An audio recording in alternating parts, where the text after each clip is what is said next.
Good evening, everyone. We are now live through BNC TV. Today is Wednesday, May 27th, 2020. This evening, we're meeting as the Pioneer Valley Regional School District School Committee via the Google Meet platform. This meeting is being held via Google Meet in accordance with the Governor of Massachusetts March 12, 2020 order suspending certain provisions of the Open Meeting Law, GL Chapter 30A, Section 20. This meeting is being recorded and is being streamed live and will be also posted to Facebook for future viewing. This is also a continuation of the May 21st, 2020 school committee meeting. And you'll see the items listed on your agenda below. Just to begin, a couple housekeeping things. If everyone could please mute themselves this evening unless you are speaking or called upon to speak. That way it reduces the amount of background noise or clicking. In addition, our secretary, Anne, she was unsure if she would be able to make it this evening. So if she isn't able to join us, the meeting minutes will be composed from this recording and we'll have them to review at our next meeting. Also, just to let everyone know, for school committee members especially, the chat feature, if we were to go into executive session this evening, which we are not, because it is not on our agenda, but during executive session meeting, that chat feature, all of those comments and communication can be viewed in the public when we open back to open session. So moving forward, when we're meeting through Google Meet, please do not use the chat feature when we're in executive session, okay? So our first item on the agenda is the financial report. So Tanya, if you would like to begin, that would be fantastic. Sorry, I was muted again. All right, let me grab my. Before we start, can I make a quick request? Just, can we document that we're referencing before we have the discussion? Yes. Sure. Thanks. You're welcome. So Tanya, sorry. Could I just say to Kristen, I think Rick Kingsley needs to speak toward the beginning of the meeting. Yeah, that's fine. Yeah. Okay, we can begin with Rick then. Okay. Thank you, Kristen, members of the school committee. The superintendent had asked me to say a few things to provide some context for some of the things that you'll be considering tonight. You've got a pretty busy agenda, so I'll try and make these comments brief, but I just want to give you some context as to how this is impacting the state, how it's impacting cities and towns and school districts. So, you know, going back to about mid-March, I had some discussions with John about the need to reduce the budget. And I think I gave him a figure of $75,000 to $100,000 at that time. And I said, we also need to build in some budget flexibility because we don't know what's going to happen. Well, that was very early on in the process. I think the economic devastation has been more widespread, particularly in this state compared to some other states. So more current estimates that have come out based on the consensus state revenue estimates are that the state is going to lose about $6 billion from its total budget of about $44 billion as proposed by the governor. So that's a pretty substantial cut in state revenue. It's about pretty close to a 15% cut. So the state also has about $3 billion in a rainy day fund. It is receiving $2.7 million from the federal government. I think they've allocated about $500 million of that to cities and towns based on a formula for COVID-related expenses only at this point. Right now, the House Ways and Means budget is 6 weeks late. That will be our first indication of what the state is doing with local aid and some of the key accounts that we rely on as a district and the member towns rely on, for their general revenues. So looking back at the 2008 recession, when that occurred, Chapter 70 was largely held harmless. The increases were maybe not as aggressive as the state had hoped to make them, but there were no cuts to Chapter 70. So that's pretty interesting in my view. What was cut at the district level were things like regional transportation, circuit breaker aid, probably charter school reimbursement was trimmed a little bit as well. But at the municipal level, some key accounts were cut. Unrestricted general government aid, the old lottery aid account was cut pretty severely.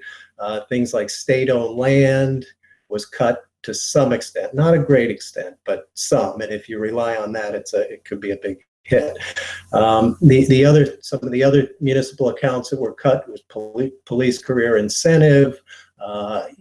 So all told, on the municipal side, there were about 35% of that total municipal aid was cut over a 4-year period. So local aid was reduced on the municipal side in 09, 10, 11, and 12. So it lasted 4 years. So that's kind of the statewide context. On the municipal side, obviously, the member towns are going to get hurt in the form of new licenses and permits. Motor vehicle excise will go down. Probably some of those local aid accounts will be cut as well. So the impact on the towns will be pretty severe. So I think the district has continued to sharpen their pencils, and I think Tanya had a really good idea in terms of, this is an example of creating budget flexibility, creating that regional transportation aid account, and putting a surplus from this year into that account is a big factor in allowing us to reduce assessments, along with some of the other cuts that are before you tonight. So all told, we have a very uncertain situation about what school is going to look like next year. We don't know whether we'll be going in shifts every other day. We don't know if we'll need to social distance on buses, such that buses are running at a quarter of their normal capacity. We don't, things like taking temperatures, cleaning schools, kids washing their hands several times a day. All these things will likely need to be accommodated, and we don't know how exactly that's all going to work out. There's an interesting article in today's Boston paper, a quote from the executive director of the Mass Superintendents Association, and he was equating the budgetary impacts of this for school districts, something like playing badminton in a windstorm.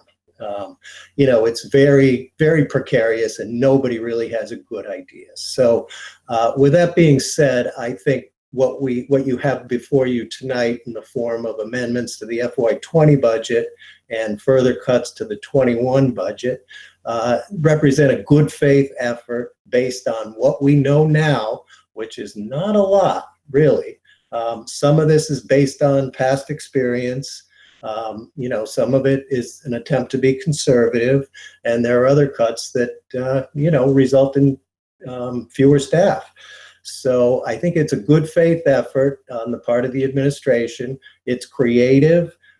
It reduces some of the district revenue numbers, to be cautious, because I think some of those accounts will get trimmed at the state level, and we'll see the impact of that. But on the whole, I think you'd be hard pressed to find another regional district or school district that has made percentage cuts of this magnitude that are going before you tonight. So that's really about all I'd like to say at this point.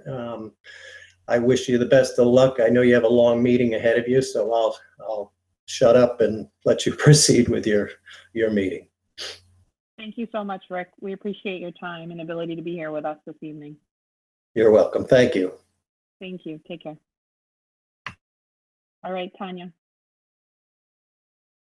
You're on mute still. Oh, sorry. Now you can hear me. All right. So I'm going to start with the 522 expense report. I don't know. Would you mind? Oh, sorry, Tanya. Would you mind sharing your screen when you Oh, share the report sure. so people Yep. can reference the document to make sure? I was that just they're going to say using that it I as- thought she just asked that I mention what they were, but yes, let me go to my present. Thank you so much. And I can go. It will help those at home who are watching this meeting so that they can see what we're discussing. Absolutely. All right. So this is our expenditure report from our May 22nd meeting with the accounts payable that were presented at that time. There's not really too much in the way of discussion. There are a couple small accounts where there were some negatives just due to shifting in expenses during the shutdown, and you'll see transfer votes in front of you or transfers that don't require a vote because, for example, here within Bernardston, it's within the facilities budget. Does anyone have any questions on any specific lines in our expenditure report? As we go down through this, I have been over the last few weeks continuously, probably on an every other day, maybe 3 or 4 day basis, continuously downloading this particular report and updating my analysis of what we've spent, what we're going to have left. And as a result of that, I'm sure many of you saw the article in the paper the other day about the savings that we've captured through the COVID closure as far as substitutes, athletics, and some other places where we normally would have spent funds, but those funds were not spent due to the closure. So I'm continuously monitoring that, estimating what our E&D is going to be at the end of the year. And conservatively right now, even with the budget amendments brought forward to you tonight to do that transportation reimbursement fund that you guys voted in a couple meetings ago, I'm expecting between 150 to 200 in E&D, and this is going to allow us to basically replace the E&D that we're using in next year's budget, and continue to subsidize the budget with that E&D for another 3 to 4 years to come, which will help us in combating the budget crisis that this COVID-19 is causing us, in addition to our normal increases in expenses that occur every year based on COLA and union contract increases. So are there any questions thus far? If you just want to put it in the chat feature if you have a question, and I can see with Tanya sharing her screen, I can't visually see everyone, and if you're raising your hand, I can't see you. So if you could just use the chat feature, please, if you have a question, and then we can get that answered. I said, don't see any right now. I don't either as well. Okay. So I will move on to the revenue report. Great, thank you. Again, this is still dated 5/22 because it's based on the revenues that were received as of the original school committee meeting, as well as the bills that were paid up to that point. As we've been all along this year, we're on deck for all of our revenues. We should be receiving our tuition payment from the town of Vernon in the near future. That is due on June 15th. And that will come in over this $40,623, and you'll see an adjustment to that tuition line when we get to the FY20 budget amendment further along in the meeting. The town assessments obviously are what they are. Those will come into the penny at the end of the year. We've had some additional interest earned this year above budgeted because we had the E&D that was certified, so we have some cash flow that is in the bank that we haven't had in past years. So we were very conservative with this earnings from investments budget last year just because we had to have revenue anticipation notes in the past, and obviously we had the state qualified bond, so we weren't really sure what our cash flow was going to look like. So that was a conservative number. Again, you'll see an amendment to the revenue budget for FY20 when we get to that point to bring that up to par where we're at this year. Medicaid is a whole nother story. We briefly touched on this in the last meeting when Chris spoke about the change to the medical model. So when we get to the FY20 amendment, you'll see a decrease in this particular budget to be in line, as well as a decrease in the FY21 budget when we get to that point. Our cherry sheet reimbursement for transportation, obviously we are over what our original estimate was by $93,000. That had to do with the fact that we received a higher reimbursement rate than we originally budgeted for. We were conservative because this number basically depends on how much every school district in the state of Massachusetts spends, and the percentage reimbursement then comes down to, how many districts have spent and what the total amount of reimbursement is. So we got more here, and with the Regional Transportation Reimbursement Fund vote again, and the vote later to decrease the transportation budget in FY21, that's what's going to allow us to put $148,000 into the Regional Transportation Reimbursement Fund to decrease the budget in FY21. The Chapter 70 cherry sheet, we're on track to collect what we're expecting and about $6,800 in addition. I don't have that exact number in front of me right now, but again, you'll see that as an amendment in the FY20 budget. We've also received some miscellaneous income. Some of these were refunds from vendors for expenses in the prior year, which automatically go to miscellaneous income. And the additional funds were actually small revenues we received from the collaborative program that has happened at Northfield and the high school. However, we're in discussions right now whether or not to continue that program into next year because we really haven't had a whole lot of interest or students being involved in this. And if we were to continue, we would have to start paying some costs associated with that. So that's something that we'll be looking at. And if we do decide to continue, that would be a revolving fund that would be set up for the first year to kind of gauge what the revenues and budgets are with that. So that's what's in the bulk of what's in that miscellaneous income for this year is some of the small revenues that we did capture from a couple students that took advantage of those programs. The charter school reimbursement, again, we're receiving more than anticipated, and you'll see an amendment to the FY20 budget when we get to that point. Anyone have any questions on where we're at with our revenues?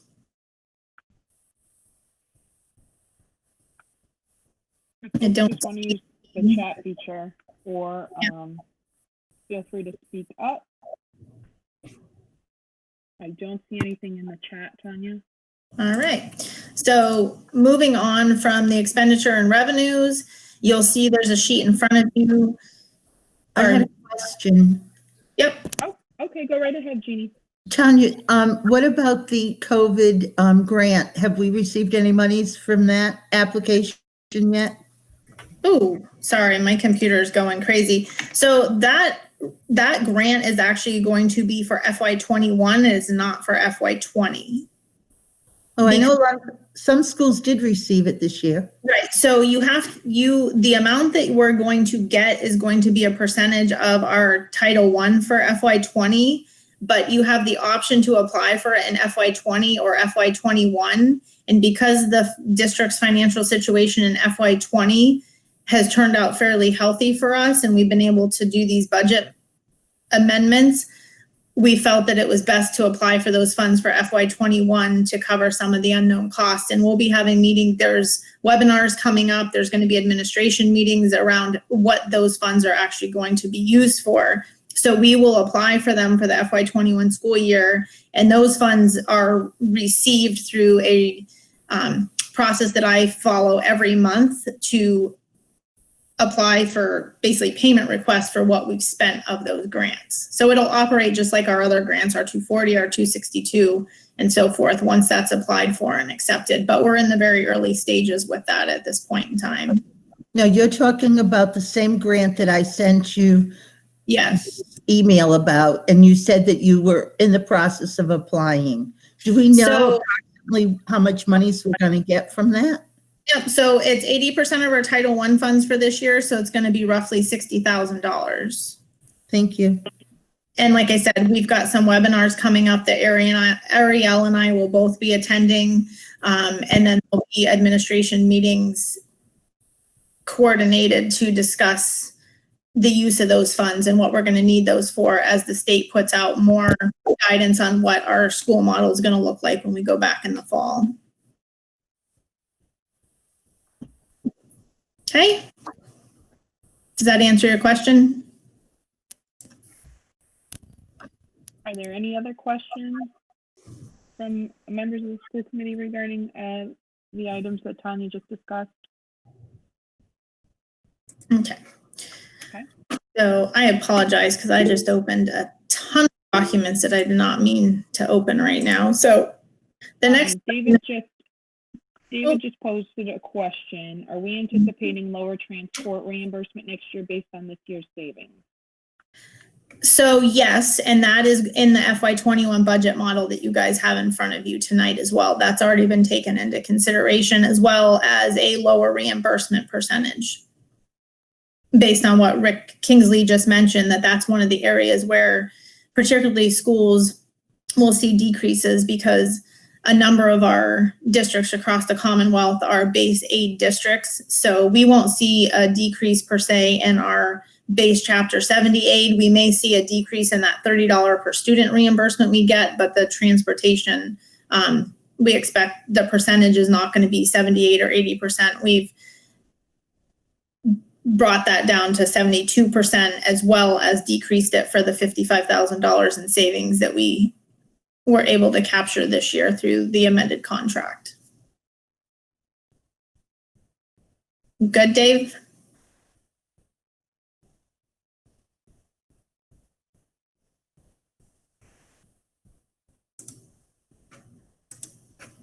I can't see him on my screen, so. Yeah, and I don't see any more comments, so I think he's maybe all set. I only see a couple people using video tonight, so it's hard to tell if everyone's good or not. I'm sorry. I thought my camera was on. I was giving you a thumbs up. Oh, that's Talking, you were okay. muted. I'm good. Thank you. Awesome, great. So moving on to the transfers. As we get into the end of the year, obviously, and especially with this COVID situation at hand, we're looking at all the ways that we can prepare for next year and put ourselves in the best situation as possible, as well as some end of the year expenses. And we typically do move within categories. So there's a few moves you'll see that don't need a vote between central office expense, just for supplies, postage, and some variations in the telephone cost. The facilities, you'll see there's a transfer for fuel.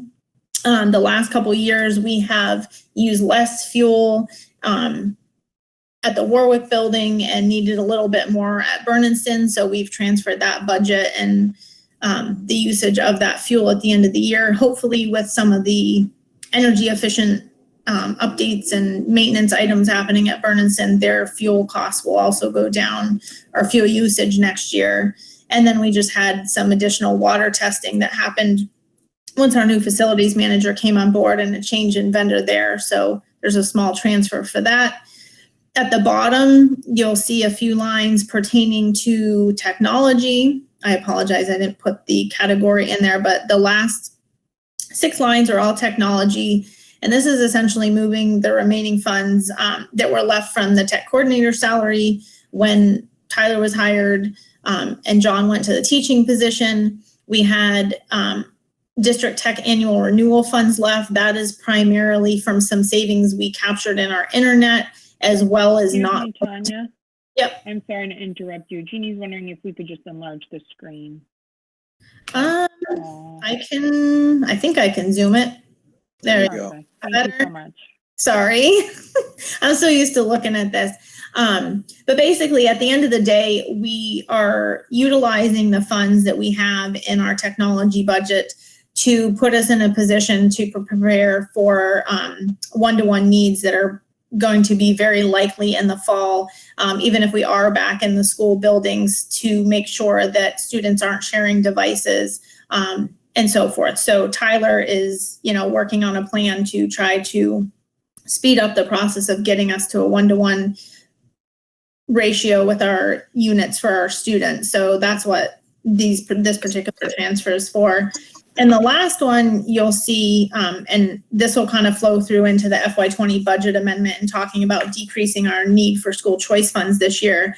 We had a savings in our GIC allotment or assessment this year based on it's kind of done 2 years in arrears. It's a very complicated formula, but at the end of the day, we had a decreased percentage, an increase of the health insurance, and we received a credit from the prior year for, retirees that unfortunately maybe had passed or decided to move to another program, or maybe even went from regular insurance to MedX. So we had a pretty decent credit this year. So we saved in our retiree line, and we're moving that to the active line to help us reduce our school choice funds that are needed this year. Again, a budget mechanism to be able to make sure that we're going to have funds in FY22 to offset the budget with this COVID crisis that's going to affect us for 2 to 3 years in the future. Again, these don't have to be voted. This is just presented to you for informational purposes because they're within their categories. Great, thank you, Tanya. No problem. Moving on, there is only 2 small transfers that are actually a vote. I'm just trying to center this on the screen for you guys. These are at the request of Kevin Burke, the principal at the high school. And again, just trying to prepare and make sure we have some things for school for next year. There was a request to transfer monies from student supplies and the English language supplies line that were not used in this fiscal year to educational equipment and PVRS tech hardware to cover makerspace equipment and some iPad station and iPads, again, to help us get to that 1-to-1 ratio of devices for students. And then there's a monitor being installed in the guidance conference to be utilized for meetings and such. And Tanya, I'm Yep. sorry to interrupt you. Sue Okay. has posted that she has a question. sure, sorry, I can't see the chat when I have the document open, so I apologize. No, that's quite all right. We'll try and keep an eye on it. I just don't want to interrupt you every time, so I That's okay. apologize. So what's your question? Are you muted?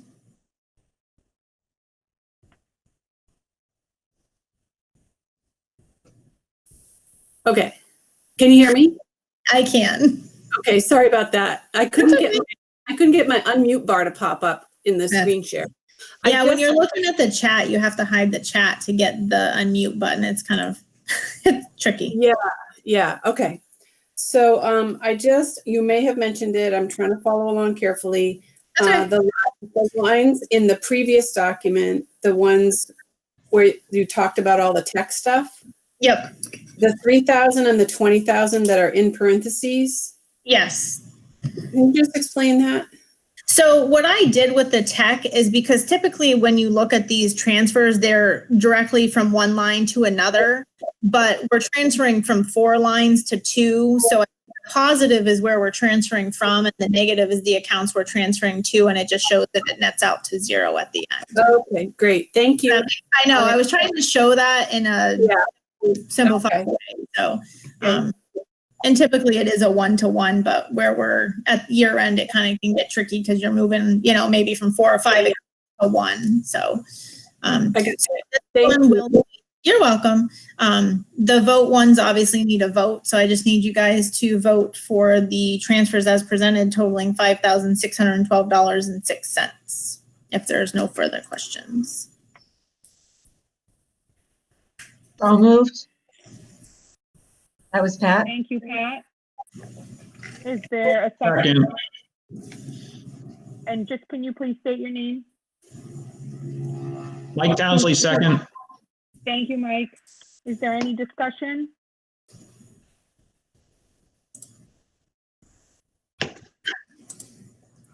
None? Okay. We'll go down the list. If you can just please state your name and then your vote. All right. Abby? Abby Pratt, yes. Jim? Jim Bell, yes. Karen? Karen O'Neill, yes.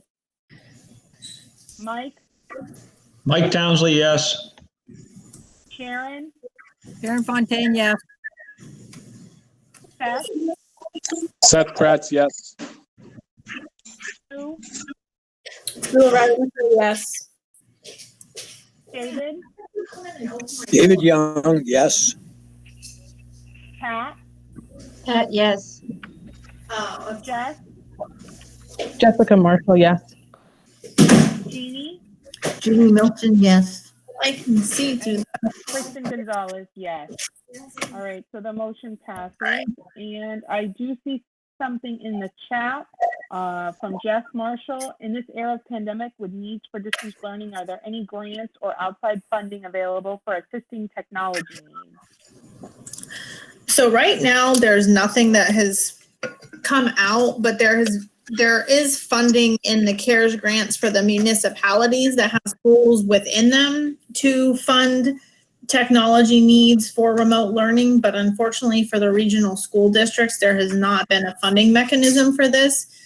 We could potentially use the CARES Act grant that, like we mentioned earlier, we're going to be having some admin meetings and attending webinars and so forth on in the near future. So those funds could potentially be used for that as well. So we'll be meeting as an admin team to see how far we are from that one-to-one model with Tyler. But I know he's working really hard to kind of move that along faster than we had originally anticipated with the funds that are available currently in this year's budget.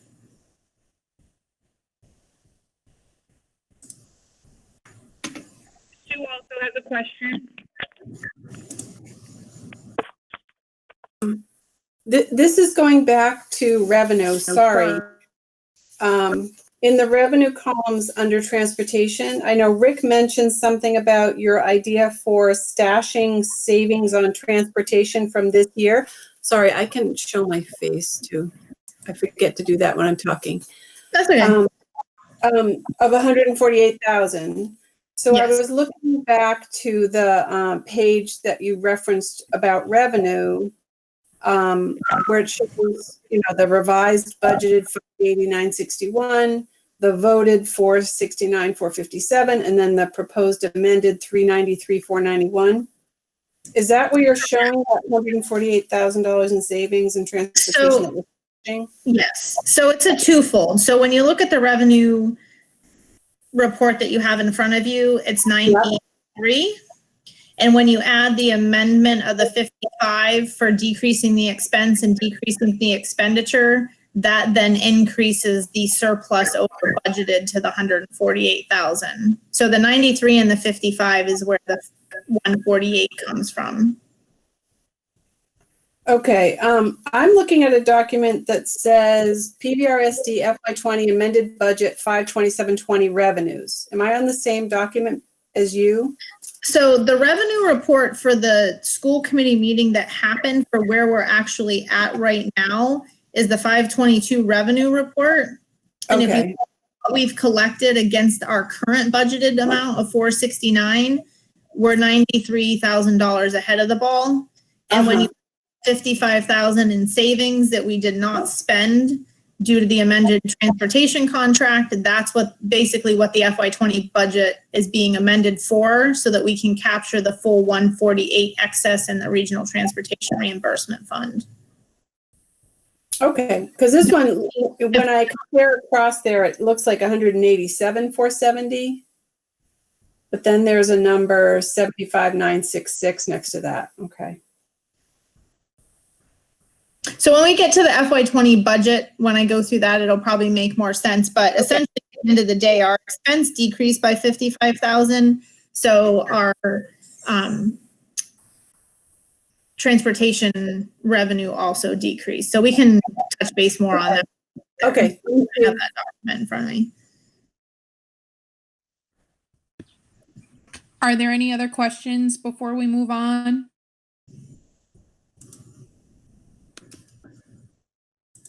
I don't see any hands up and I don't see anything in the chat. So Tanya, next on our agenda is the lunch report. So I will move through this very quickly. As we all know, the lunch food service stopped serving lunches at the end of March, and Franklin County Tech took over that for us because at the time we were not able to get a waiver to get reimbursements for those lunches that we were serving. So we're anticipating obviously having a loss in our food service program this year because we voted to continue to pay those salaries. This April report just shows that we did have some, small collections on accounts that had balances on them, and we had some miscellaneous revenues come in from the prior month billing for the virtual school, some vending machine revenue. So very minimal actual revenue in April, which obviously we anticipated. And then it just shows what the actual salaries were and where we are at the end of April was still. Tanya, Yep. Sue has a question when you have a moment, please. Sure. So I'm going to, let me just finish this report real quick and then I'll go to the question. So currently we still have an $8,000 surplus showing here for the end of April. And then obviously as we move into May and June and those salaries continue to get paid as well as the summer salaries, that is where we end up in the deficit with the school lunch that we will fund with the school lunch subsidy line that is in the general fund and has already been voted to the full amount needed to cover this for the rest of the fiscal year. So go ahead, Sue. Yeah, Tanya, I just had a quick question. There was some information earlier in the year about revenue from lunches in Warwick getting posted in Northfield, or some confusion around that system. Has that been cleared up in these final reports? Yes, so all the revenues from the schools have been recorded and moved appropriately for the school lunch program. And Mike worked really hard with our technology provider for the school lunch to fix all of that. And then we went back and made adjustments for that. All right, so the second report for the school lunch is basically kind of just summarizing and saying that, the subsidy that we expected is still going to get us to come out on top at the end of the day for the school lunch program. Sorry, there's a plane flying over my house.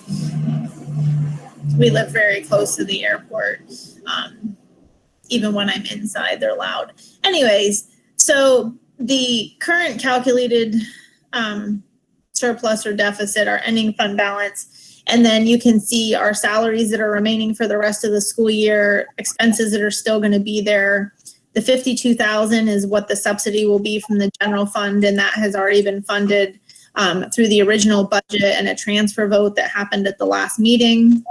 We have inventory on hand right now of $8,118.04. This is a decrease actually to our expense for the year and gets booked as an asset at the end of the year. So that helps us.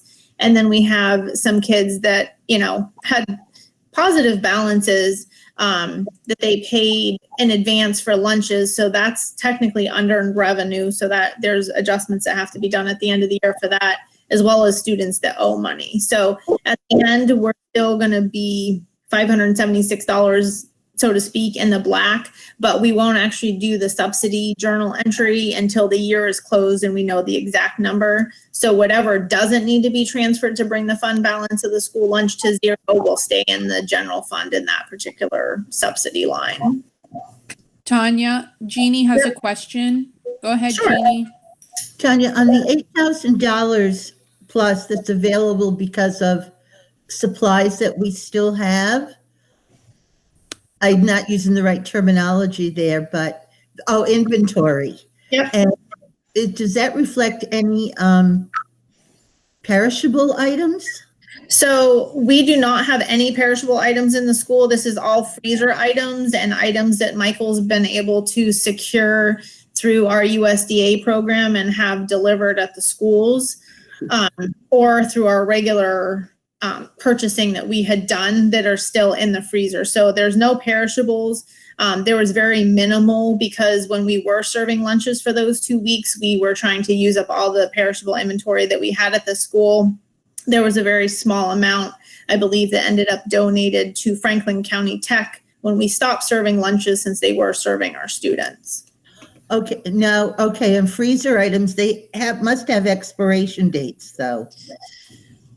I don't know all the intricacies of that, which is why I'm not the food service manager. Just saying that it's something that needs to be looked at. No, Mike, because I did ask Mike that question. I said, the things that we're buying and storing, these are all things that we'll be able to use in the fall when we come back to school. And he said yes. So I trust him. He's ran multiple restaurants and school lunch programs. And so that answers Jeannie's question. To answer Jess's question, we don't owe them anything because they're getting our reimbursements from the state for serving those lunches, and they're actually making a significant amount of income on that. But unfortunately, because we had stopped serving the lunches, we closed our kitchens, we did our sanitation and all that, John and Mike collectively made the decision to not reopen the kitchens and have our employees put at risk, so to speak, serving lunches and being exposed, and Franklin County Tech has continued to serve those lunches. If this were to happen again in the fall, we do have a waiver now, and we would be able to serve lunches and not lose out on that revenue. Thank you, Tanya. Are there any other questions for Tanya before we move on?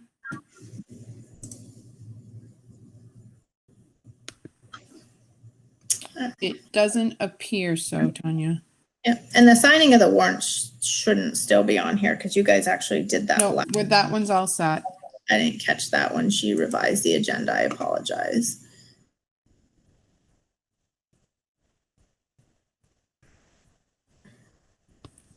All right.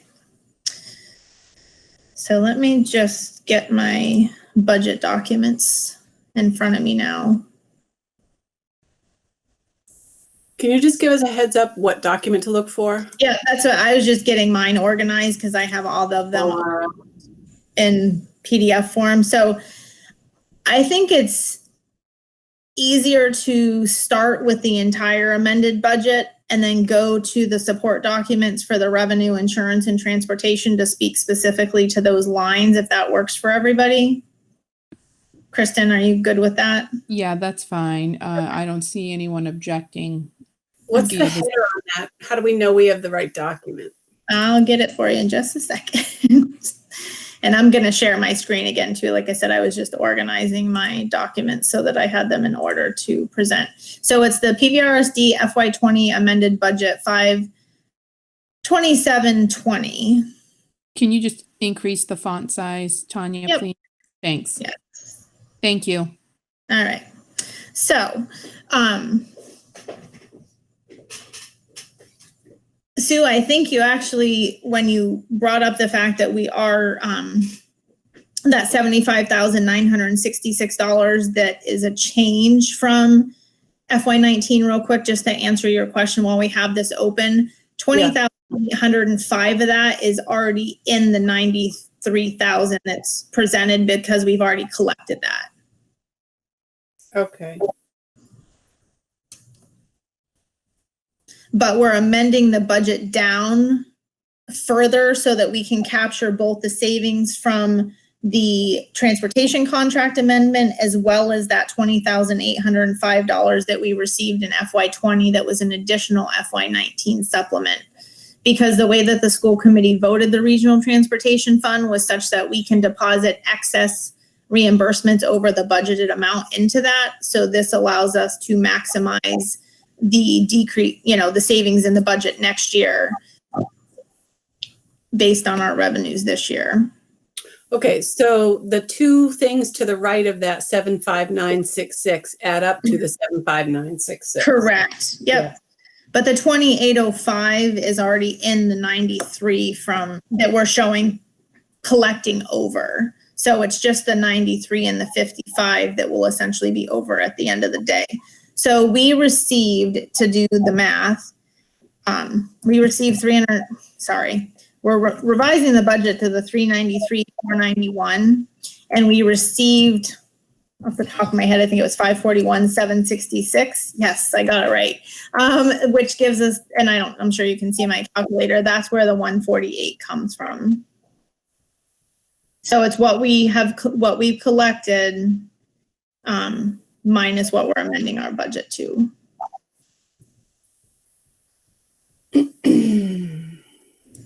And So I think I got that right. I mean, It's a reduction in what we've received, but we're allowed to stash yes. that. So yep. The excess that we receive over budgeted will get deposited to use to pay for FY21 transportation costs. Okay, got it. Thank you. David has a question, Tanya. All right. Go I ahead. don't Jessica get it. I Marshall don't does get as it well. yet. Why is there what looks like an expenditure savings, a cut in expenditure showing up on the revenue side? So the expenditure and revenue decrease has to net out. So we're decreasing our transportation expenditure in this model, which I can go down line by line, but to summarize it, we're decreasing our transportation expenditure because we had a contract amendment, and we're also adjusting our revenues the same. So in order to capture some additional revenues we got in transportation, we also are truing up other areas of our revenue to allow us to capture the full revenues that we're receiving this year in order to balance this out. So I'm just going to go down line by line through this, and then I think it will be easier to answer and ask questions at that point. Starting with the Chapter 70, based on our current reimbursements that we're getting on a monthly basis, we're expecting to have $4,170,564 at the end of the year versus the $4,163,000 we originally voted. It's a small increase, but by capturing it here, we're able to net this whole picture out. The $75,966 is due to the $55,161 in savings from the contract amendment, as well as additional $20,805 we received in, there they go again, in FY19 supplemental transportation funds. Charter school reimbursement, we're actually increasing that revenue by $20,805 to $62,048. We're actually going to be receiving, I think, a few dollars more than that. It just so happened that it was pretty close to the amount that we had received in supplement in the transportation. So we're increasing the revenue for the charter school reimbursement by that $20,805.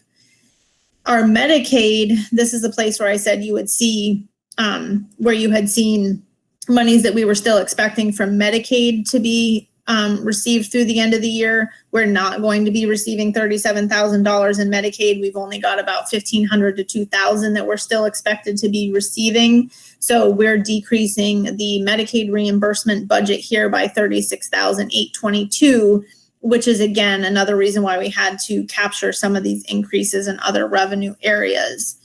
Our tuition and fees line, we adjusted to actual for FY20 based on our actual tuition bills to our Vernon students, the same with the interest income.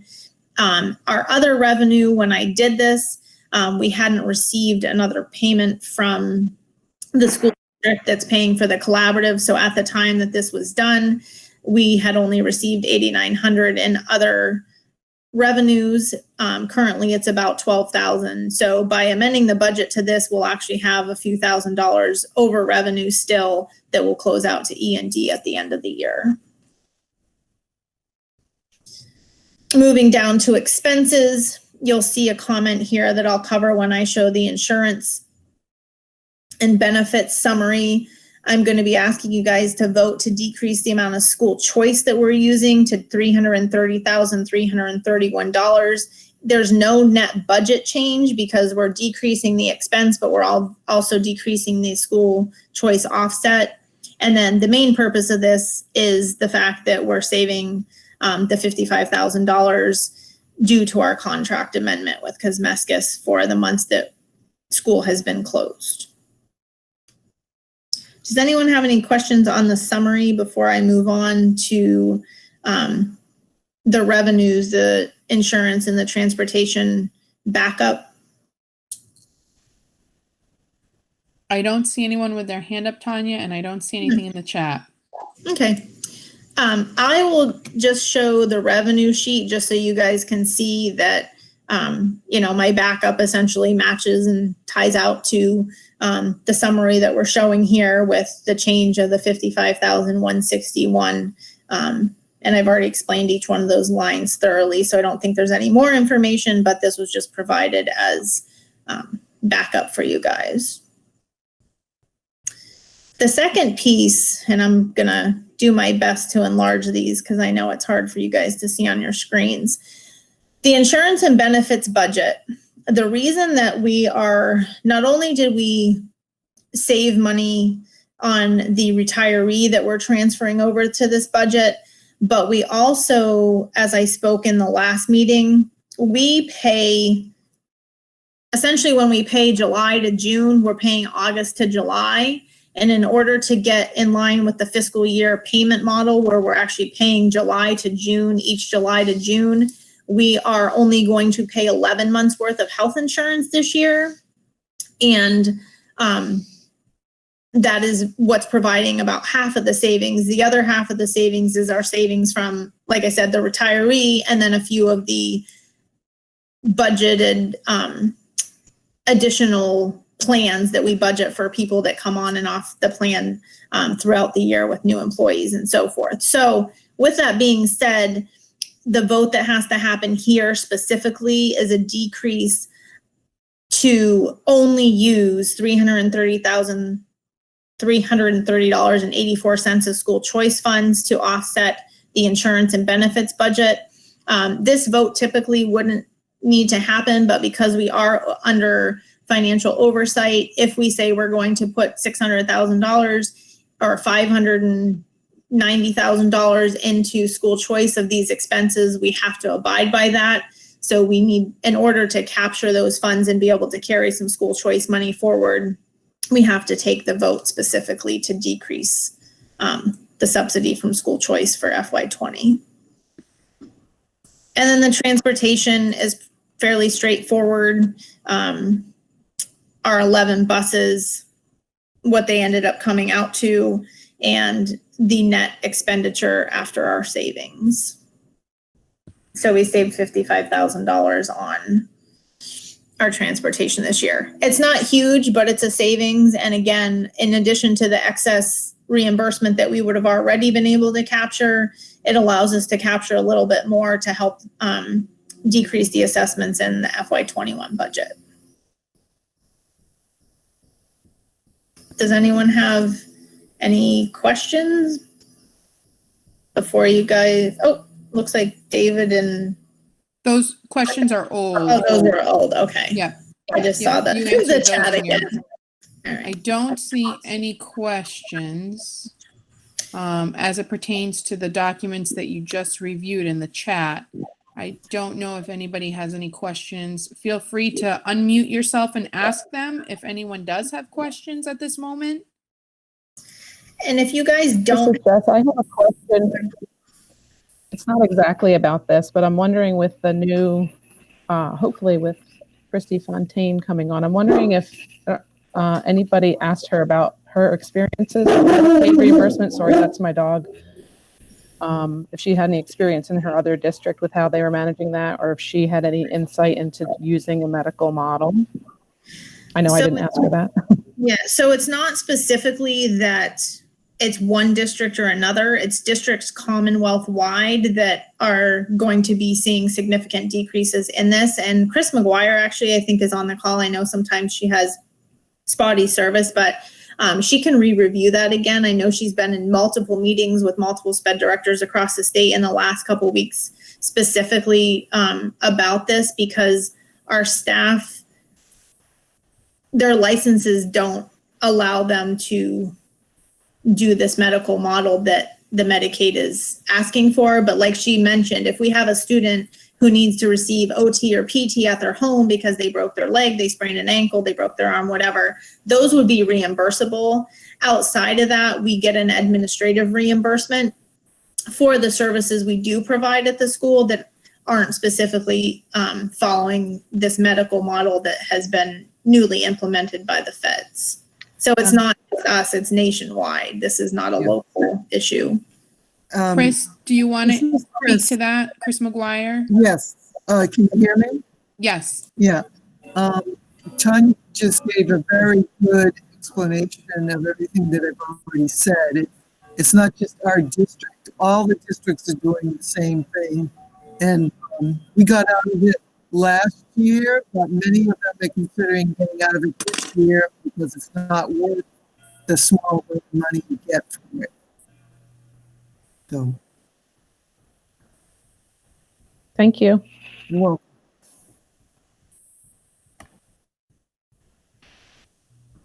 Are there any other questions? I have a question. Go ahead, Jeannie. Just after the two documents Tanya just presented, do we need to take a vote on something? Yes, so I was gonna actually kind of give a narrative how that vote needs to happen because it's a 3-piece vote. So if you guys could vote the revenues as presented to decrease the revenues by $55,161. I need you guys to vote to decrease the school choice offset to the $330,331, as well as decrease the transportation category by $55,161. And that's to be in compliant with our categorical budget votes and how we do our reporting.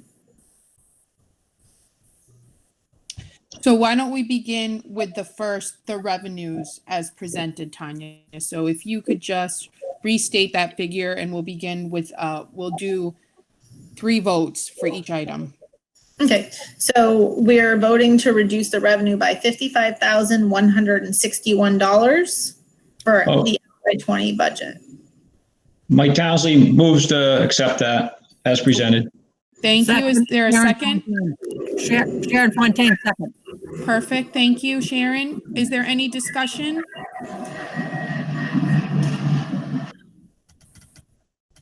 Okay.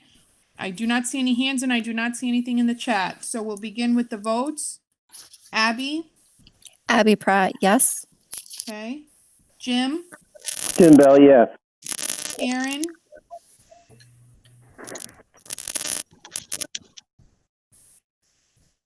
Oh, Karen, you're still on mute.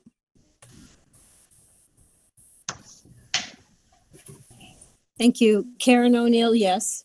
Thanks, Karen. Mike? Mike Townsley, Bernardston, yes. Sharon? Sharon Fontaine, Leiden, yes. Seth? Seth Cross, Northfield, yes. Thanks, Seth. Sue? Sue Ryland McRae Warwick, yes. Thanks, Sue. David? David Young, yes. Thank you, David. Pat? Pat Shira, yes. Thanks, Pat. Jess? Jessica Marshall, yes. Thanks, Jess. And Jeannie? Jeannie Milton, yes. And Kristen Gonzalez, yes. Okay, perfect. The motion passes. How about number 2, to decrease the school choice offset? Tanya, if you could just restate that, please. So the school committee voted to decrease the funds used from the school choice fund in FY20 to $330,000. Hold on one second, I apologize. Getting back to my sheets, $330,331. Mike Townsley, Bernardston, move to accept as read. Thank you, Mike. Is there a second? Sharon Fontaine, second. Thank you. Is there any discussion? I do not see anything in the chat and I don't hear anyone or see any hands raised. So we will begin the vote. Abby? Abby Pratt, yes. Jim? Jim Bell, yes. Karen? Karen O'Neill, yes. Mike? Mike Townsley, Bernardston, yes. Sharon? Sharon Fontaine, Leiden, yes. Seth? Seth Kratz, yes. Sue? Sue Ryland McRae, yes. David? David Young, yes. Pat? Pat Shira, Northfield, yes. S? Jessica Marshall, yes. Jeannie? Jeannie Milton, yes. Kristen Gonzalez, yes. Thanks, everyone. So that motion passes. And then number 3, Tanya, the transportation, please. The I just want to make sure I was unmuted. The transportation line is being voted to be decreased by $55,161. Mike Townsley, Bernardston, move to accept as read. Thank you, Mike. Is there a second? Sharon Fontaine, second. Okay, is there any discussion? I do not see any hands and I do not see anything in the chat. So we'll begin with the votes. Abby? Abby Pratt, yes. Jim? Jim Bell, yes. Karen? Karen O'Neill, yes. Mike? Mike Townsley, Bernardston, yes. Sharon? Sharon Fontaine, Leiden, yes. Seth? Seth Kratz, yes. Sue? Sue O'Reilly McCray, yes. David? David Young, present. I'm sorry, can you repeat yourself? I didn't hear you, David. David Young, present. Abstaining. Present. Okay, thank you. Pat? Pat Sharon Northfield, yes. Jess? Jessica Marshall, yes. And Jeannie? Jeannie Milton, yes. And Kristen Gonzalez, yes. So that motion passes as well. Thank you, everybody. And if I can just have everyone now put yourselves on mute again, and then Tanya can discuss the next item. Okay. All right, let me get back to sharing my screen.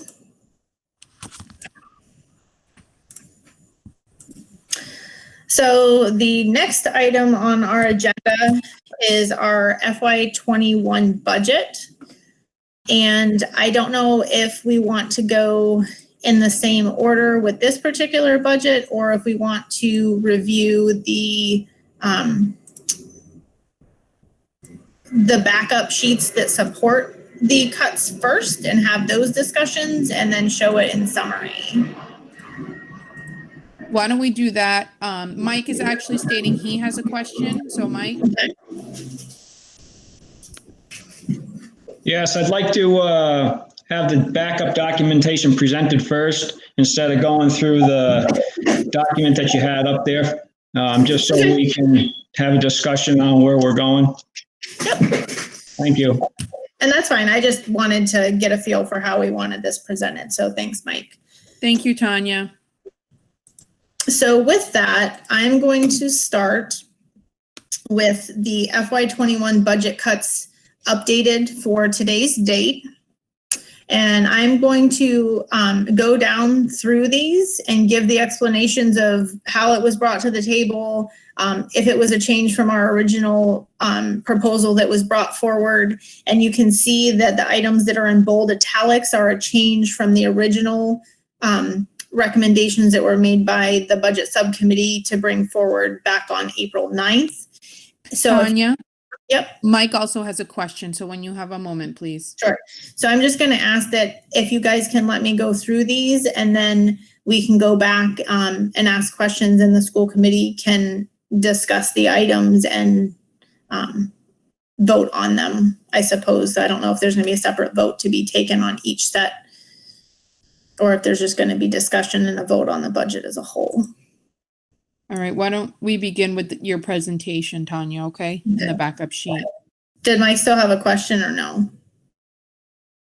I think he was going to wait until, I'm assuming he was going to wait until you were finished presenting and then ask the question, because he said okay in the chat. Okay, perfect. Thank you, guys. I don't want to decrease my screen to see the chat, because then you guys won't be able to see it very big either. So the first, and these are done by category, again, just that's how we do our reporting and how the budget's done. So the elementary salary line, we decreased the district long-term sub line from 40,000 to 20,000. This was a line that was actually put separately into the budget for FY20, because a lot of times we have people go out on medical leave, so forth, you know, maternity leave, and that's kind of an unknown. So rather than having that lumped in our regular subs, we created a separate sub line, and based on how that was used this year, the administration felt comfortable decreasing that in half to 20,000. So that savings is shown there. And I will say savings are shown as a positive, and a negative is decrease in savings, because we're either adding back a position or our revenue is decreasing. So I'm just going to say that first before I go on. Our facilities budget, we were able to lock in a significantly lower rate than our prior year. We locked in at about $1.28 versus $1.93. So in addition to saving, that also allowed us to get a few more gallons in some of the schools that we tend to see higher usage, and that's bringing forward a savings of $30,000. The next line down is a change from not only the April 9th presentation, but the presentation on last week where we, at the budget subcommittee meeting on the 17th, where we were asked to bring additional savings forward. And this particular one is an add back to the Pioneer budget specifically. And it is due to the fact that in FY20, we cut a full-time custodian out of the budget for budget reasons. And we were really hoping that we would be able to maintain the building with the staff that we had on hand, but we weren't where we needed to be for our square footage compliance. And if you want, Kevin Seaman can speak to this a little more later if he's on the call. But essentially, we were getting by at Pioneer by having a Northfield custodian help out 2 hours and having the Warwick custodian help out 2 hours. So in addition to that 4 hours of need, we are obviously going to have additional needs with the COVID, additional sanitization, and so forth. So one of the custodial positions that's currently just 2 hours is being increased to full time at Pioneer in this presentation. And then Northfield would get their hours back from the custodian that's supposed to be working a full 8 hours in the evening over at Northfield. Our next line down is in our SPED budget. It was for the, a special needs inclusion specialist, the BCBA position that Chris McGuire has talked about on multiple occasions. We feel this is a really needed position, but because it was a position that hasn't been filled yet, we felt it was a place to go for savings rather than cutting our current staff that are very valuable. The next line down, I spoke to this at the budget subcommittee meeting and probably one of the school committee meetings before. Because of the budget crisis that the state is facing, we're not going to be receiving that 25% reimbursement on our special ed transportation that we were expecting to start implementation in FY21 from the Student Opportunity Act. So that $45,000 is a decrease in revenue. It was originally going to be offsetting our transportation, special ed transportation. The next line down, we have, we put into our budget for this year $20,000 for a special needs IA at both Bernardston and Northfield as a contingency, because we do tend to have students move in that have IEPs and need an aid. We were able to fill those this year within the special ed budget and cover more tuitions with our circuit breaker funds that we received. But because this is an area of high volatility, we had added it to the budget. Again, it's being considered a savings because it's not a person that's currently in a position or has been filled at this current time. The next two lines down were recommendations by the administration. We had hoped to increase our professional development budget in FY21 by allowing more of our staff to be able to attend professional development opportunities, but both the high school and elementary administration felt that they could decrease that by half. It's not ideal, neither are any of these, but in the face of the budget crisis, this was something that they felt that they could decrease going into next year. And the same with the textbooks at Pioneer. They're still working on some curriculum stuff, and Mr. Burke felt that the $18,000 original budget could be cut in half to $9,000 for next year. The next two lines are staffing cuts for current staff that's in the building. The first one is in the PVRS salaries. It's an adjustment counselor. It was originally proposed to be a 0.5 decrease. As you can see in the notes to the side, it says original proposal was cut to a 0.5.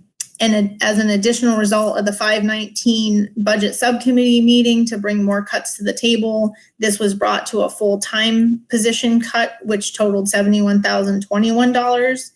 And the next position below it is also at PVRS, which is a decrease to 0.5, and our computer applications teacher that teaches grades 7 and 8.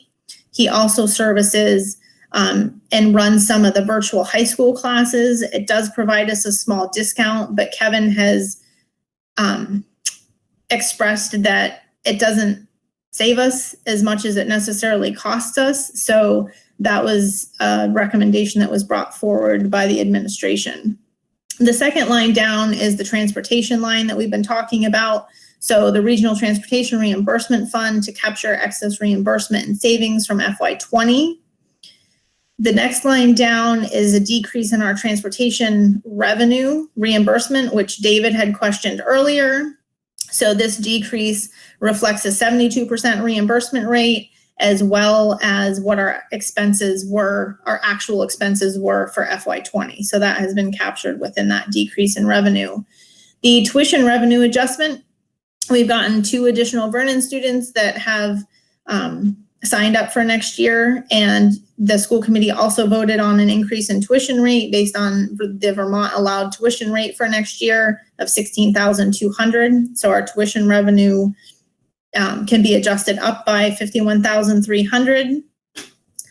The next line down is your decrease in Medicaid direct services that we've talked about now a few times. We're only expecting to receive about $20,000 in revenue in that Medicaid line next year versus the $67,000, and that's in line with the administrative reimbursements that we've received in FY20. And the last line is the $28,000 in savings that I proposed and spoke with our facilities director as well as our technology director to eliminate the capital cost to the town in FY21 by utilizing rollover rural aid funds. That's a hard one to say. And, you know, that was a long conversation that was had to make sure that we were able to do what needed to be done at the schools this year, as well as the one-to-one model being escalated in the technology. So those are the savings that are being brought forward specifically from the administration to the school committee for this FY21 budget model that you have in front of you. So Tanya, I'm just reading what is in the chat currently. So David has stated, please document the additional 60K in district cuts and change in assessments. All right, so I can pull up a document that we presented at the budget subcommittee, and the $9,000 for textbooks is just at the high school. It's not district wide. Okay, and then I just want to make sure I go through everybody's comments. So David said to please adjust. Please document the additional 60K in district cuts and change in assessments. He also wrote cutting 0.5 additional adjustment counselor, feels like a poison pill. Jeannie stated, sure does. Did you get my email today? Jeannie, I'm not sure who are you asking about an email?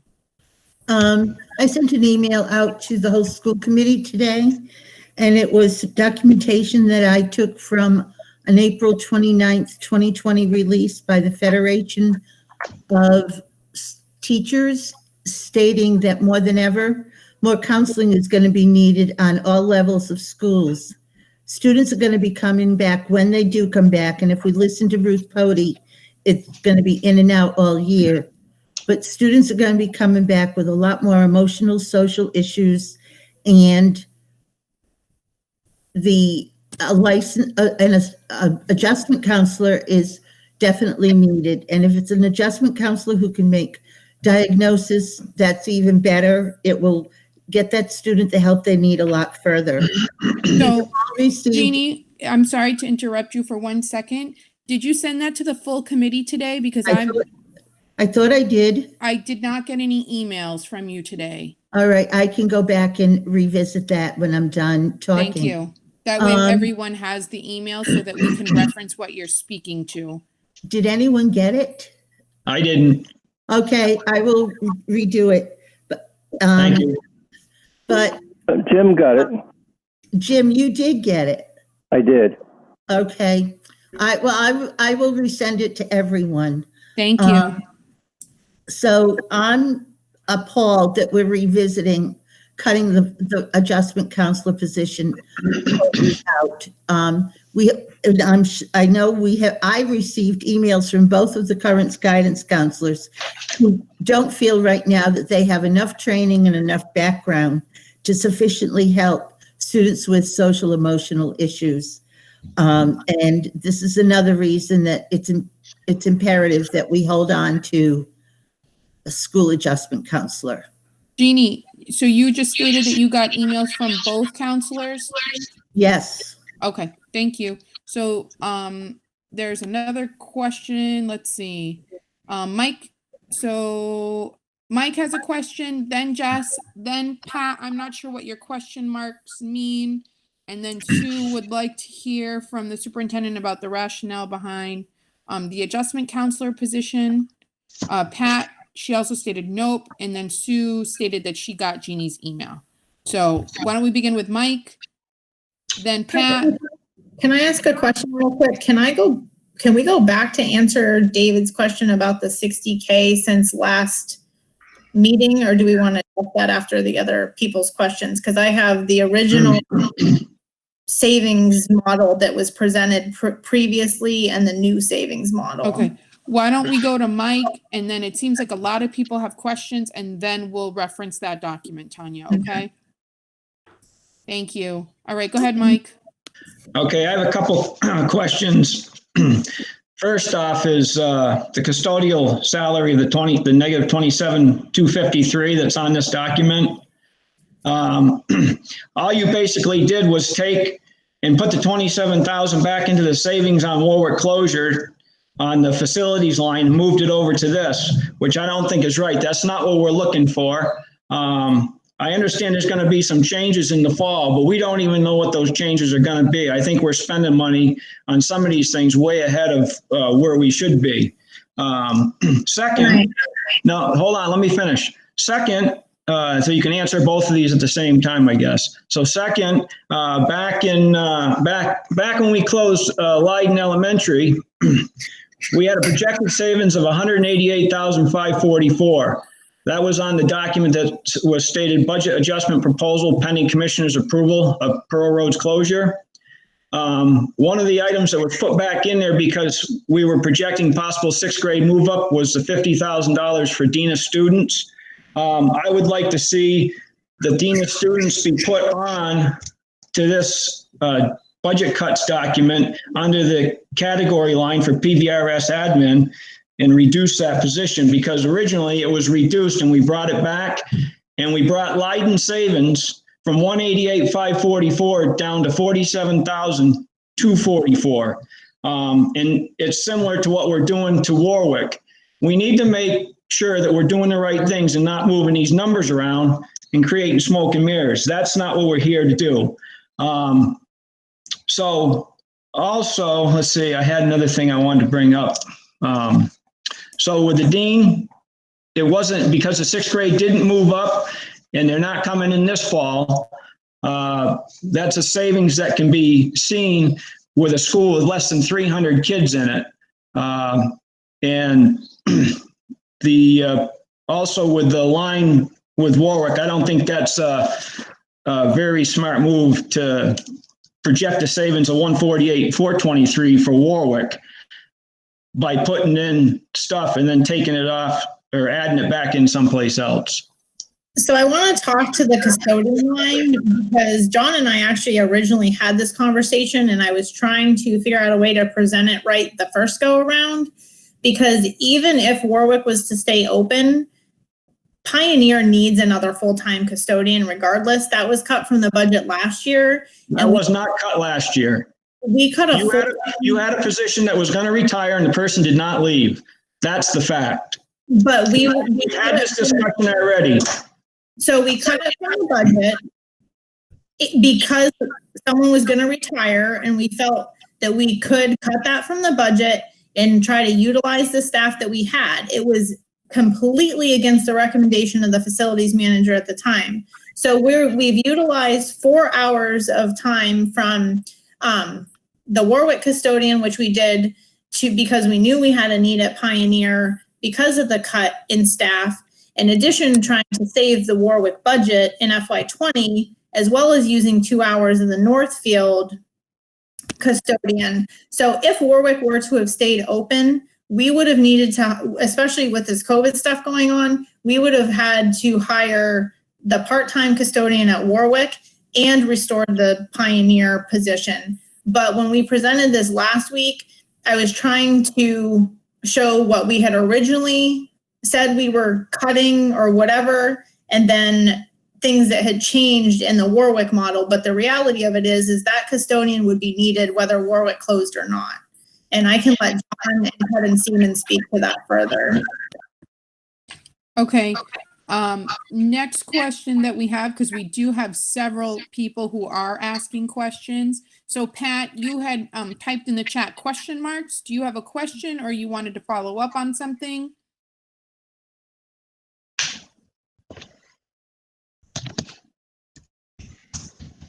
Pat, are you with us? Okay, I was on mute and I couldn't do that. Oh, okay. I have several statements and questions. They sort of go along together, and I took them as we went along.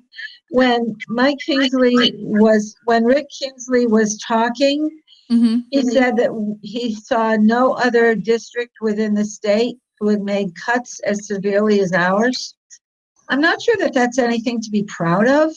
Number one, as an educator, or as a body who is guiding the education of our kids, I'm not sure that that's anything to be proud of. But then when we were talking at the what the cuts were, the subline in the past hasn't been funded correctly, and we got ourselves in a big problem. I hope that's been looked at severely so that that doesn't happen again. The inclusion specialist was something that was really needed, and how come all of a sudden it's not? I can't figure that one out. And do we have enough positions for sped aides? So if we have a few kids that move in, some special help, do we have that in the budget that we can stick in? The adjustment counselor, I'm with Jeannie and everybody else that's spoken. I don't see how we can do it without having, these kids are going to come back to school and they're going to need so much more help than we have any idea of. All you have to do is talk to those health professionals and they'll tell you that it's just something that I feel really strongly about, that we just need to have that person in there for us. And as far as the virtual education teacher, I don't know how many of you heard this, but I did the other night when Ruth Cote was talking. We're going to be having probably half the year with virtual education, just like we have this year. And if that happens, we need people that can help us get on board when that does happen. So that's all my soapbox, but I feel strongly on all of these things. I'm just not sure that we can cut and cut and cut and keep cutting. Towns are in a mess, but it's not something that we brought onto ourselves. It's something that we need to try to do the best we can for our kids. Thank you, Pat. Can I answer the question about the subline and a couple of the other ones as they relate to the finances? Hold on one. Go ahead, Tanya. So the subline, I just want to answer your question as well as Dave's concern about underfunding the subline. We significantly increased the subline in FY20 because of the problems with it in the past. We monitored it very closely, and we created the separate district long-term subline because the reason the district got into trouble before is because we were having long-term subs and they were being charged to a line that was meant for your regular everyday subs. So I'm very confident in where we stand in our substitute budget. As far as the inclusion specialist goes, again, it's not an ideal situation. It's something we feel we need to add to our school system, but because we've been asked make cuts, and we know there's a budget crisis looming, especially for the town specifically. This was a position that wasn't filled, so that's why that was brought forward, just to clarify that. The special needs IAs, we do have in our special needs budget, we cover some of our out-of-district tuitions with circuit breaker funds, but we have been able to carry forward a small amount each year in that circuit breaker. And what we've done in the past couple of years, and Chris this when she comes back to the meeting, as we have used that circuit breaker to cover more of the tuition that the IA situations come forward that we don't have current staff in our buildings to cover. So again, I wouldn't have taken that out of the budget if I wasn't confident that we would be able to fund those. But it, it's definitely a concern because we do have kids move in that need IEPs. And the virtual teacher, he was specifically teaching the classes through the virtual high school vendor. It's not the virtual school model that the kids are operating on right now. So there's a difference. All right. So I'm going to move to Sue's comment. She wanted some clarification around the adjustment counselor. Then I saw Jess had a question. Then Jeannie Milton had a question. Then Sharon Fontaine had a question. Okay. And then Mike has a motion. You want me to speak, Kristen, or? Go ahead, John, if you could speak to that, please, Sure. and then it will be Jess's turn. Yeah, so we have three counselors at the school. They all have the same certification, school counselor, adjustment counselor. At the last school committee meeting, the school committee voted on a new updated job description for the school counselor position, meaning that any counselor in the school, adjustment or school counselor, can work with any of our students. Typically in a school, you know, the ratio is one counselor for every 250 students. We have 3. We have a full-time school psychologist. And I know that Jeannie had brought up some questions about the grant. So I actually asked Maureen Donovan to join us at this meeting and tell you about the telecounseling services that we have in place now and some things that we've discussed and some things she may be able to provide in the fall. So I don't know, Maureen, if you're there, if you want to just clarify a few the misconceptions, I guess, that certain members of the school committee have about the grant and what the grant is, and maybe answer some questions just to clarify that. Okay, so can everyone hear me? Because I've been sitting in here and I've been a school board member at Quabog Regional School Board for a long time. And hi, Mark. We're going through. Hi, Jeannie. You know, this is a really hard time, but I just want to tell you what's going on with the HRSA grant. I went to my people in Washington. I asked them if we could open the program up for Pioneer. We weren't going to do that until year 3, but due to the ethical nature of our and what's happening in the world right now, we got permission from them to bring the program to you earlier. We talked to Kevin and to the rest of the staff. We had a meeting and we're starting to roll out the program with you now. It's not necessarily an outsourced program though for your staff, because what it basically is a outpatient behavioral program that we provide to you with a community health worker and a clinician, and they work with all of your students, not the ones with 504 plans or IEP plans. Those are for school adjustment counselors or people within your district, because you have a legally bound you know, you have to do these services for kids that are in special education and 504 plans. We do support that, like at Marhar, you know, sometimes we have our school adjustment counselor there that works on school skills and social skills, and then we'll see them for behavioral health.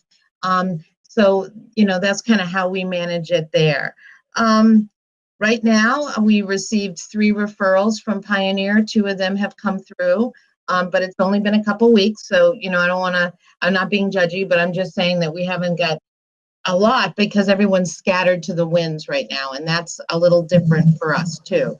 But we have started to roll that out. We are there for you in the sense of now that we do have a clinician related to this program, I don't have to collect the evaluation data as a treatment as usual school. You are now a treatment school. So we are all set with that, and, you know, and we're moving forward.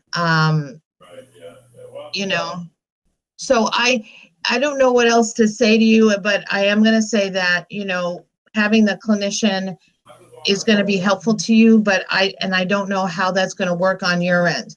You know what, sometimes I find myself in the middle here, and I don't want to do that. I want to be supportive of everyone here, and I just want to do the best for your schools. Yes. Maureen, can I ask you, Jeannie, hold on. Jeannie, I need you to hold on 1 second, please, okay? Because we have an order that we have to maintain. Okay. All right. Thank you. So, you know, I'm kind of looking at John here and saying, you know, we're here for Pioneer. We rolled out early because of COVID, and we wanted to move this forward for you. How that's going to work big picture in your district is up to you to design that. And I'm not going to be, I can't take that. Remember, the employees that work for me are Haywood Hospital employees, and they are people that we hire and then bring to your district to help you with kids with behavioral health issues. So that's where we are, but it is all population. We actually extended to 512 over the summer to work in all our districts 512. And we, at this point, we have a total of 97 students in the program. So that's where we are right now. Thank you, Maureen. So Jess, did you have a question regarding this particular topic, or was your question for something else? I have questions about other things. Okay. All right. Sue, you were next with your question. Does your question pertain to Maureen, or does it pertain to something else that we were discussing? It pertains to Maureen. Okay, go right ahead. Okay, thank you. So Maureen, I'm not familiar with the grant or the program. So I'm trying to get up to speed. So this conversation with you is happening at John's prompting in the context of addressing our concerns about the cut to the adjustment council. So I assume, I don't want to put you in the middle. I just want to say, I believe, and John, you can comment too, that what you're trying to do is say, here's an additional resource that's come into play recently. Is that correct? I mean, I know there are a lot of questions at the last school committee meeting brought up by Jeannie about how this would work, and we've discussed this grant several times, and I was just trying to bring Maureen in. If school committee members had specific questions or weren't clear about things, Maureen could give an overview. And I think, Maureen, you said there's 10 spots right now available, and we're utilizing. Yes, there are exactly 10 spots now for students right now. We've got 2 filled, and we are working with the Athol School District, their team of community health worker and their clinician. And we met with the entire guidance staff, and we met with everyone that is involved in the referral process, and we work and we check in weekly about that. Okay, so this is, I just want to make sure I understand. So it's a telehealth model to support students' social and behavioral health. Yes. Okay. And what does the 512 mean? 512. Oh, fifth grade through 12th grade. Okay. Okay. Sorry, I was, yeah. It's getting a little late for me. I'm sorry. Okay. Yeah, I hear you. So this is one thing that's been put into place that's new for us that is now an option. Okay, I just wanted to clarify because I didn't know about the grant. Thank you. And Sue, I do want to say that we have paid $10,000 to offset the salary of this school adjustment counselor, and $2,000 from the grant for training. That was because you are a treatment as usual school, and we weren't really giving you the program. We were doing this. We'll continue to do that for you this year. We're not going to take that back because you have the program now. So we're all in that for you that way. And when we do come back, we will probably just continue forward. But year 3 is a year 3 around sustainability. And I can't guarantee you that we're going to sustain. We're looking kind of okay. And we're starting to build, but I can't give you that yet. Right. So the 10,000, the adjustment counselor will still come and be used by the district to support. Yeah. Okay. Yes. Absolutely. Are you all set, Sue, with your question? Yes, thank you. You're welcome. Jeannie, you're next, then Abby, and then Tanya has a question for Maureen as well. Maureen, did I hear you correctly that you said you've had 3 referrals? Yes. Can I ask who made those referrals? A guidance counselor, 2 from a guidance counselor and 1 from a school adjustment counselor. Thank you. You're welcome. I'm also going to call on Sharon next because when everybody starts putting the chat, I can't scroll up. So I apologize, Sharon. I forgot you. You were up there in the list. So please go right ahead. Then we'll go to Abby and Tanya. Okay, I have a comment more than any questions. I'm very disappointed that we are in this spot, but we are in it. And I heard Rick saying that Kingsley saying about the state having budgetary issues, and they will. They're going to have more. We're going to have more. I hate cutting on the positions and the things that we are going to have to cut. But I remember being on the school committee several years back when people were losing their houses because they couldn't afford to pay their mortgage, they couldn't afford to pay their taxes. This is a serious situation that we are in now and gonna be next year as well. I think we really ought to take it very easy and unfortunately go with these cuts. The state, we don't know what we're gonna get for reimbursements next year. The state's gonna be in a worse situation than we are. So I would very much suggest that we take a good look and support these cuts. So just to just state one thing, when Rick and myself and John spoke with Jeff, we had a conversation about, and John, correct me if I'm misspeaking here, they were anticipating the effects of the COVID to have negative effects into FY24, that it was going to be a tremendous domino effect. So And Kristen, can I just add, I'm sorry, I didn't mean to interrupt you, but no, that's good. Good. The Board of Selectmen, the chairs of the Board of Selectmen and I were in communication really shortly after this started in the middle of March. And this was a big concern for them. People are losing their jobs. People maybe can't afford to pay their mortgages at this point. The towns are going to be hurting. We had a big meeting last Monday with the towns and they expressed that to us. And so we're trying to do our part. None of this is easy. None of us asked to be in this situation. We're trying to make the best decisions that we can under these circumstances. But we're also listening to the towns, and they were telling us, even when we proposed a $303,000 reduction last Tuesday to the budget subcommittee, they asked us for further reductions. We came back and we made further reductions. It's not easy, but we're listening to the budget subcommittee, we're listening to the towns, and we all want to come out of this, on the other side okay, and be able to sustain our school district and the programming we have. But we also have to be sensitive to the issues that are going to impact the towns and their financial struggles, which will directly impact the school district. So I want to say this is not easy, and nothing any of us, we didn't want to be in this situation. But when you have to make reductions, you have to, we meet, we have long conversations. These are made after hours of discussions and looking at all the needs of our district. And we take these very seriously. And this is what we're bringing forward to the school committee. And I told the towns very clearly, it's, we can do our part and bring the reductions forward. And we put a lot of thought into this. But it's up to you. If you vote positions back, then, I guess you'll have to answer to the town. Why I feel we're doing our job. Again, it's not easy, but that's our job, is to make the decisions and recommendations that aren't easy. And that's what we're doing and putting forth. So, right now it's on the school committee, and you guys can, decide what direction you want to go in. I just wanted to say that this was really trying to listen to the towns and work with the towns because of the financial impact this is going to have, which it's projected for the next 3 years, like Kristen said, through 2024. Abby, go right ahead, and then Mike and Tanya. So I'm really excited that we're able to participate fully in this telehealth program at this point. So thank you for making that happen, Maureen.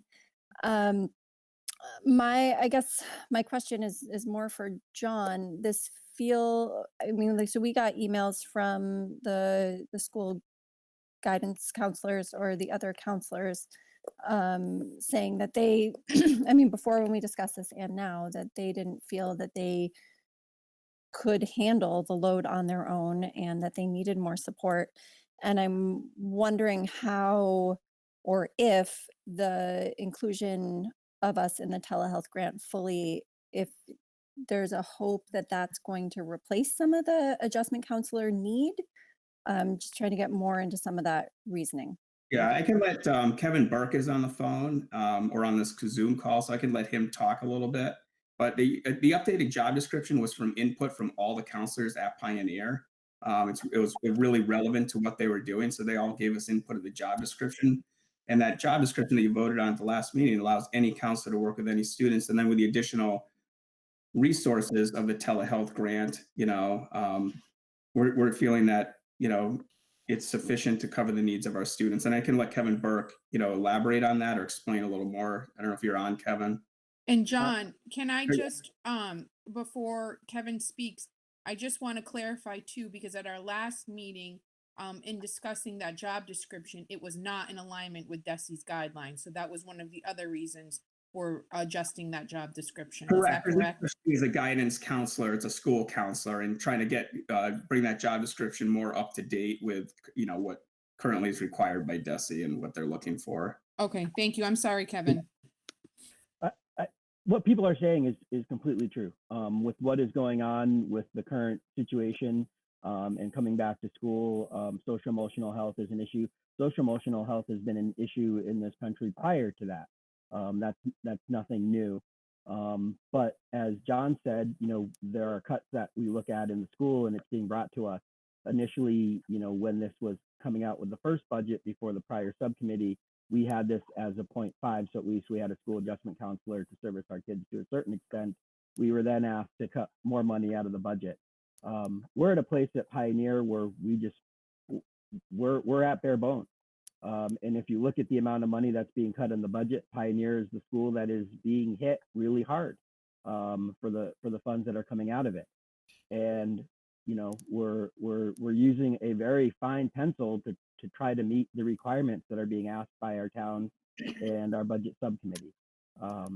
If I had a choice, I would keep all the staffing positions that I have and keep all of them, because they're not just staffing positions, they're people I work with on a regular day basis. So can we survive as a school and move forward? Yes. Is it going to be difficult? Is it going to have an impact on our other counselors? Of course it is. As when you do any cut you do in any corporation, business, school, the work still has to be done and the voids still need to be filled.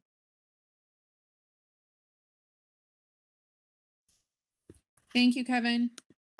It was Tanya and then Mike. Sorry, I just had to unmute myself.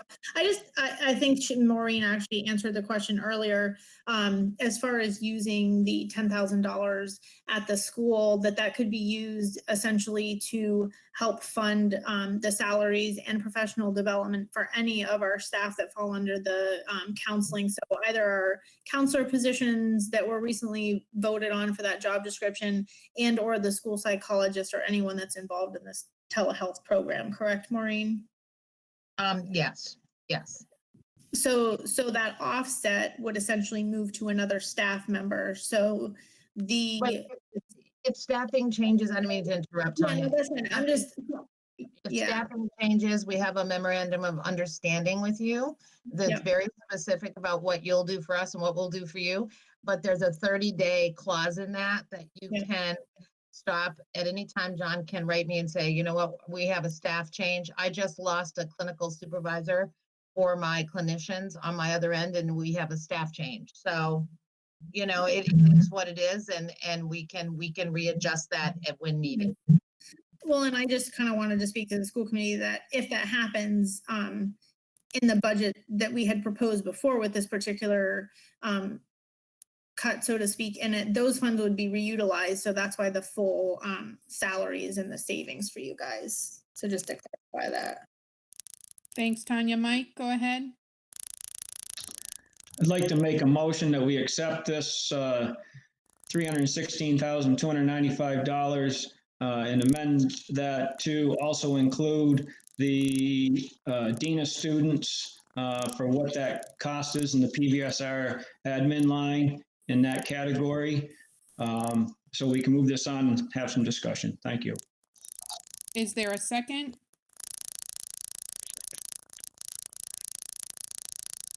I'm sorry, I'm getting really bad feedback, so I can't hear very well.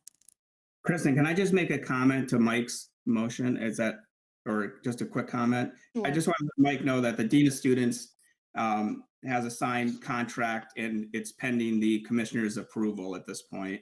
You know, we have to have every contract over $25,000 sent to the overseer, and then the commissioner has to approve that. So I just want you to let you know it's we have a signed contract, but it's still pending the commissioner's approval, just to let you know. Okay, so that commissioner's approval, he'll approve, if this amendment to this budget number was to pass, the overseer is the one that makes the final decision on any contract over $25,000, and this is only a one-year contract, correct? Correct. Okay, so we're not the final say on the contract or the budget. That's my purpose of adding that to it. If he feels that that position is needed, he'll leave it there. Thank you. Okay, thanks, Mike and John. So there is a motion on the floor. Is there a second?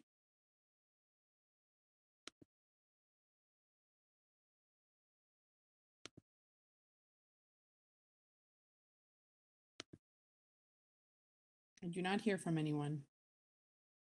Okay. I saw in the chat box, give me 1 second, please.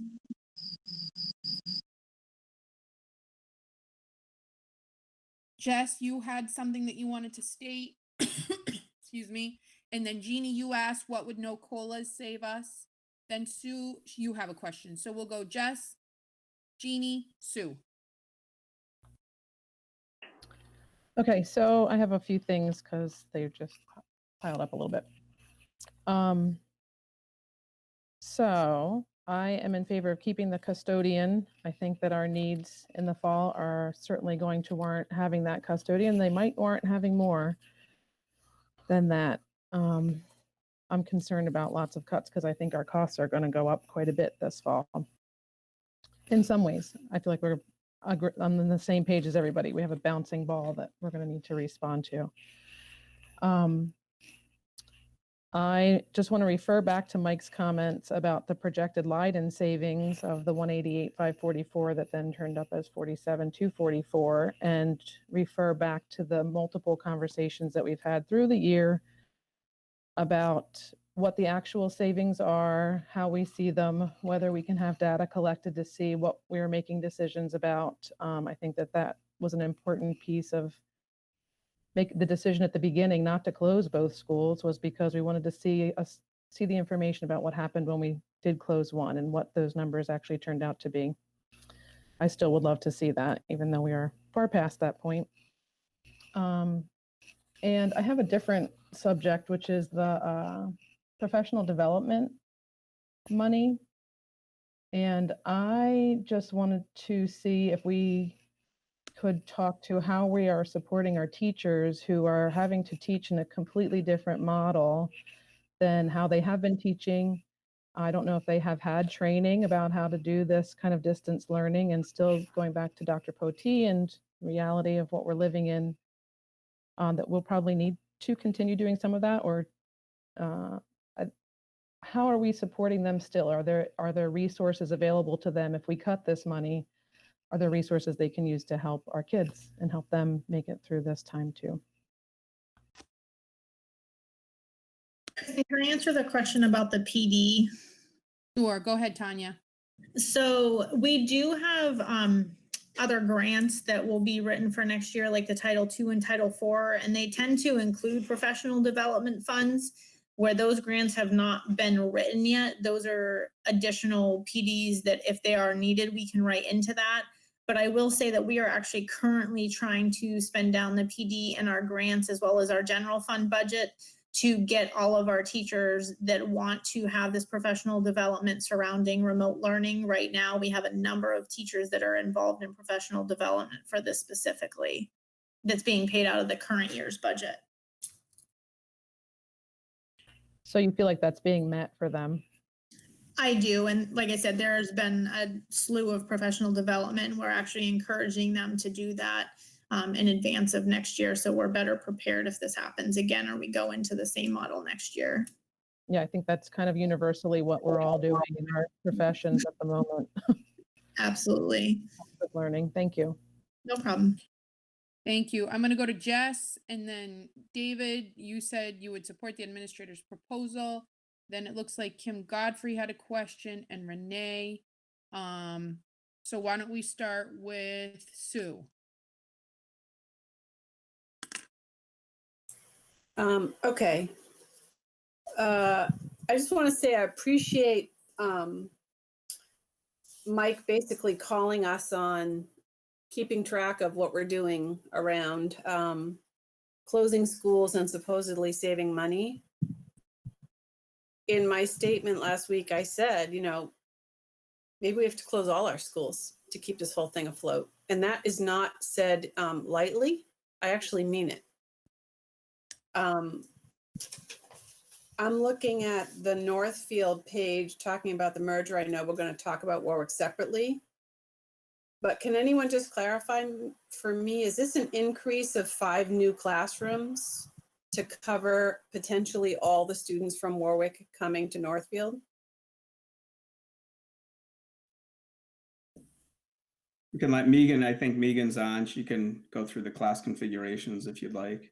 Yeah, just a quick overview. It looks like Sure. a whole bunch of classrooms have gone from 1 per grade to 2, and I can't tell how many are new classrooms in anticipation of Warwick students. Can I respond?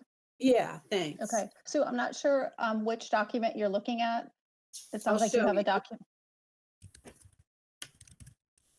Can you see that? I just want to make sure that I know what you're referring to first. It says NES WCS merger classroom configurations for 2020-21 updated 5/15/20. That one. Okay. Yep. Is that the most recent one? I believe so. Yeah. Okay, So we great. actually were. So when we originally looked at the merger back in the early budget process.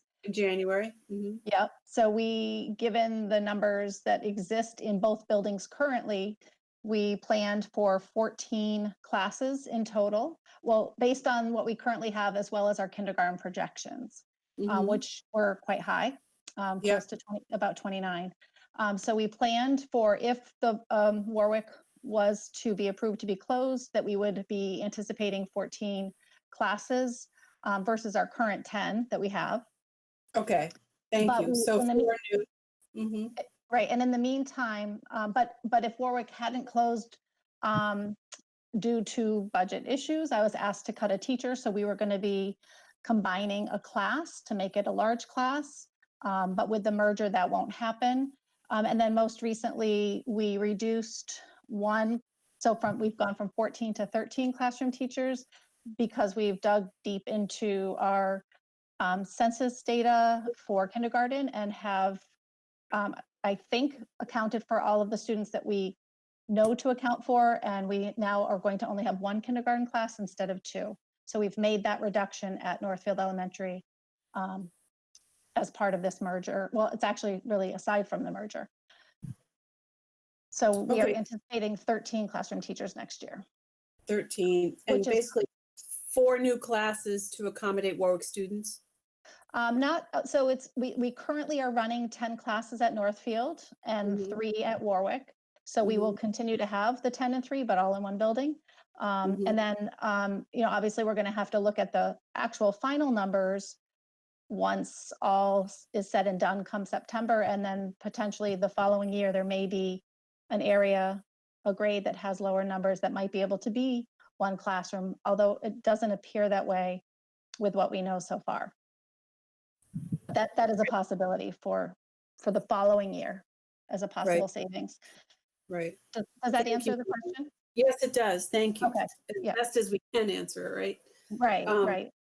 So there is this very tricky situation that we are all in, including families. And I've been really listening to some of the families here in Warwick, and the sort of perfect storm of COVID, in addition to the closing of our school, and families' concerns and feelings about that, are causing us to have to plan for everyone, and we don't know. And I totally can understand parents not. Sorry, I wish I'd realized my video wasn't on. I don't like to do that. I get that parents are also holding back because they're concerned. So I guess overall, what I want to say is it has appeared clear to me from when we closed Leiden that we can't just be looking for a $200,000 cash cow somewhere every year going forward year after year. And now we have COVID on top of it. And also where we seem to be losing students is at the high school. There's just so much competition for us once kids get to grade 9, right? There's other places they can go, and that cuts into that. And I think a while ago we had some really big problems and we lost some families, and it's hard to get families back. So if we want to remain viable as a district, we have to have a really robust comprehensive high school program. But we can't just keep slowly closing down bit by bit to have that program. I think we need to really think about massive long-range planning, especially given the projections for cuts over the next couple of years at the state level. So I would feel better about all of this if I knew that level of long-range planning was happening in order to keep that Pioneer program robust and viable for the long term. That would help. Thank you. Thanks, Sue. Sharon, you had a motion? Yeah, did you say me? Yes, go ahead. Okay. Yeah, I'd like to make a motion that we accept the cuts as they were presented tonight for the 2021 budget.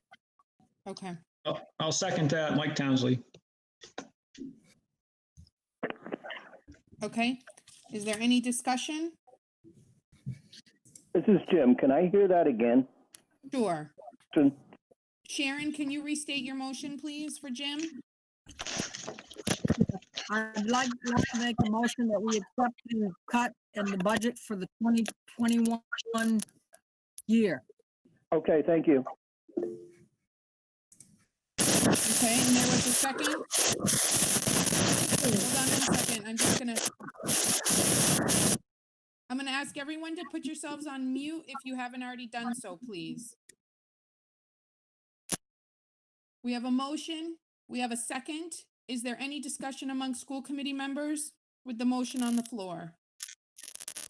Yes, I have a quick question. Okay, go ahead, Sue. It gets back to one of the cuts. I just wanted to clarify, with the new job descriptions, are we now saying that all guidance counselors are school counselors, not just guidance counselors? John? Yeah, that is correct. They're school counselors, so they can service any student in our building. So rather than just being helping kids with college and choosing classes and they're being adjustment counselors also. They're responding to social and behavioral needs and making referrals to the telehealth program.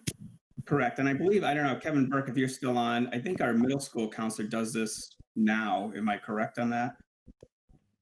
Yeah, it's part of it's just a change in terminology in what DESE changed as far as what their certifications are.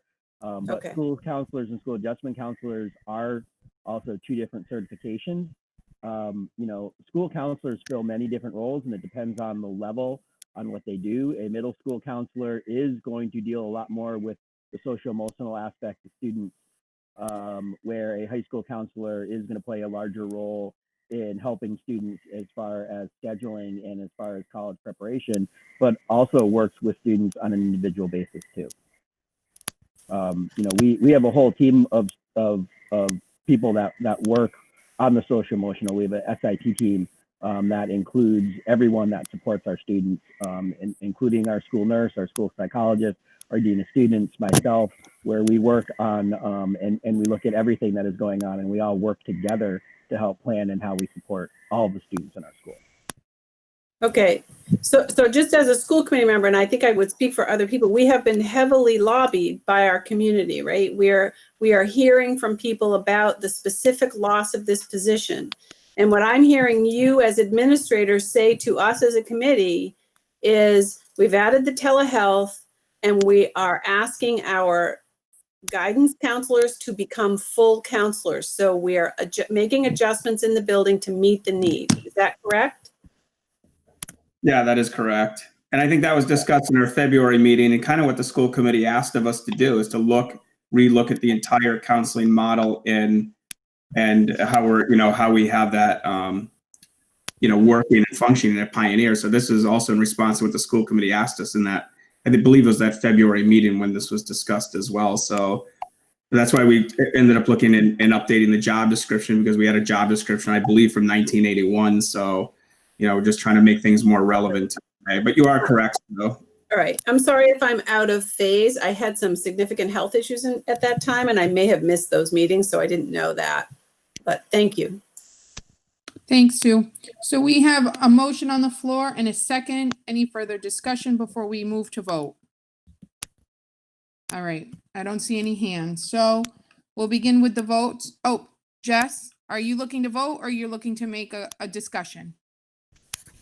No, I have another question. Okay, go ahead. About the adjustment, about our current counselors, which is what kind of resources will they have for changing their job description over to be adjustment counselors? I realize they're licensed to do that, but this will be a different role for them in this school. It wasn't the job that they initially signed on to. Do they have to sign on to the new job description? And do we have support for them? They actually review the job description and help contribute to it as it was being written. So this was information, a lot of it gathered from what they're currently doing with the students. So as far as additional training, I'm not, I would leave that maybe, I don't know if maybe Ariel has some comments or Kevin Burke has, some suggestions on that, but we would certainly look to get them any kind of training or resources that they would need. So I have a motion and a second. Any other discussion from the school committee before we vote? Go ahead, Jeannie. I have more of a statement than a question. Sure. A reminder that people are throwing certification and licensure around like they're the same thing, and they are clearly not the same thing. A certification is not a professional license, and I'll leave it at that. But you can't interchange license and certification because they're two totally different things. Okay. Thanks, Jeannie. Go ahead, Karen. Oh, you're on mute. I would just like to say before we vote that I think we have no idea what's in front of us.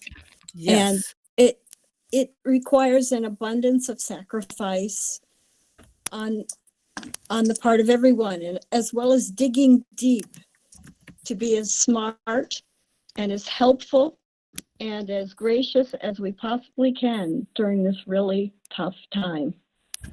That's all. Thanks, Karen.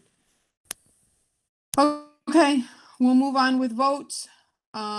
Abby, Abby Pratt, no. Jim, Jim Bell, yes. Karen, Karen, Karen O'Neill, yes. Mike, Mike Townsley, Bernardston, yes. Sharon, Sharon Fontaine Leiden, yes. Seth, Seth Kratz, yes.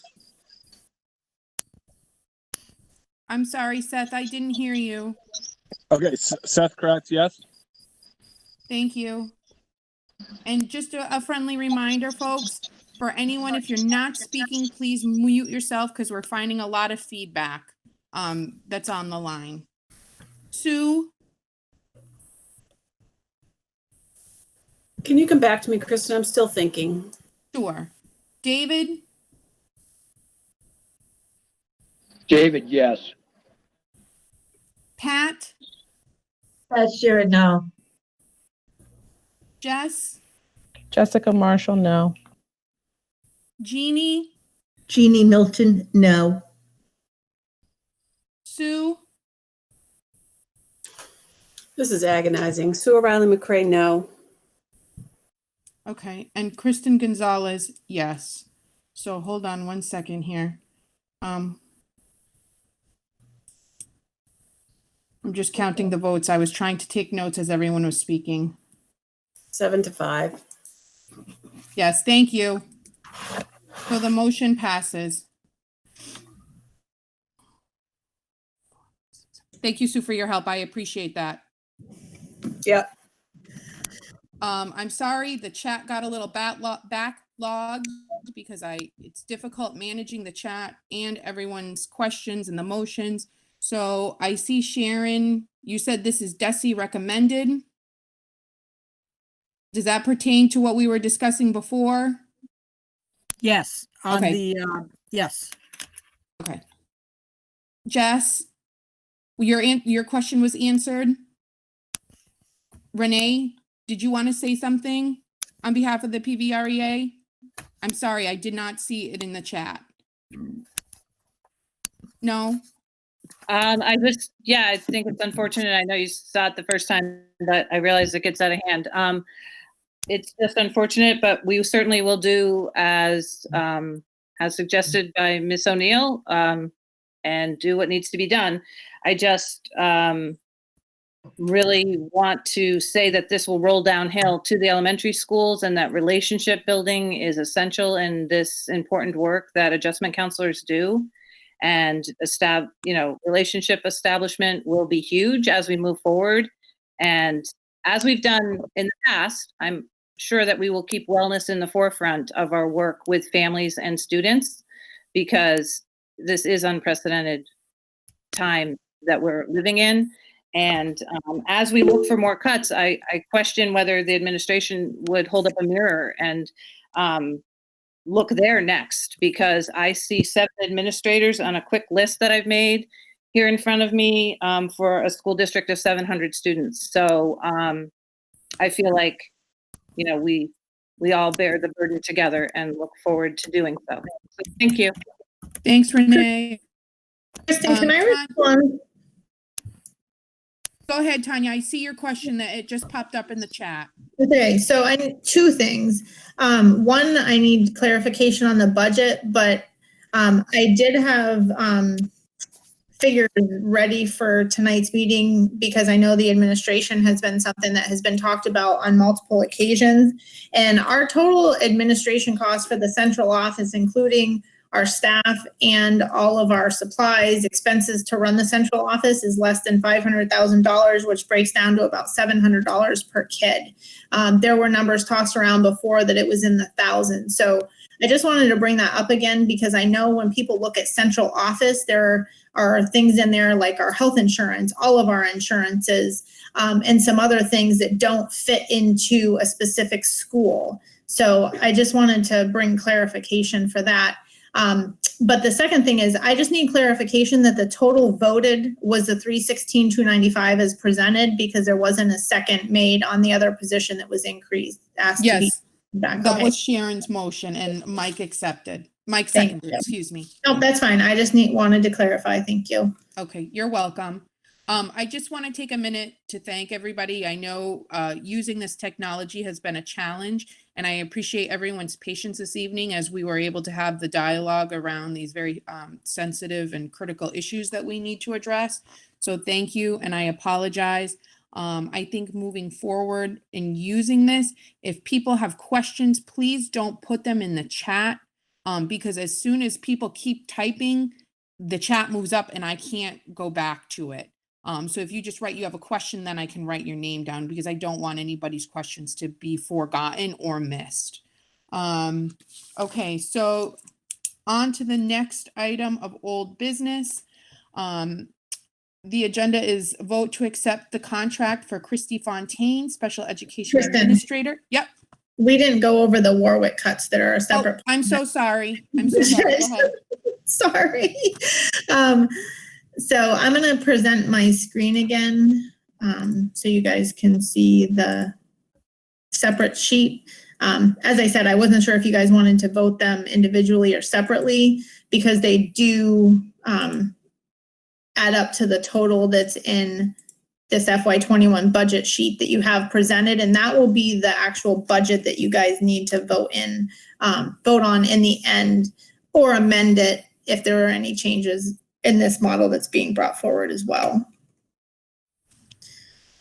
So the Warwick closure savings sheet that you guys have in front of you, as Mike mentioned, the facility saving was restored because as administration, we felt that regardless of the school closure or not, the custodial position needed to be restored, and that was voted in the vote that you guys just took.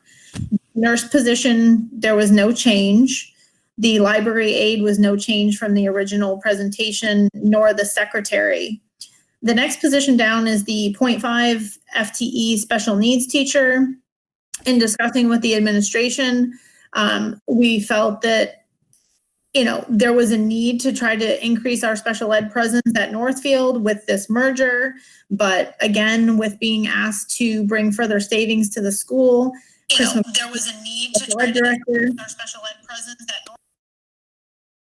And Chris Mullen, as well as Megan Damaris and John, had another meeting surrounding this position specifically, and they felt that they, it may be tough, but they'll be able to provide those services. So the special needs teacher savings of the $35,000 was added back in.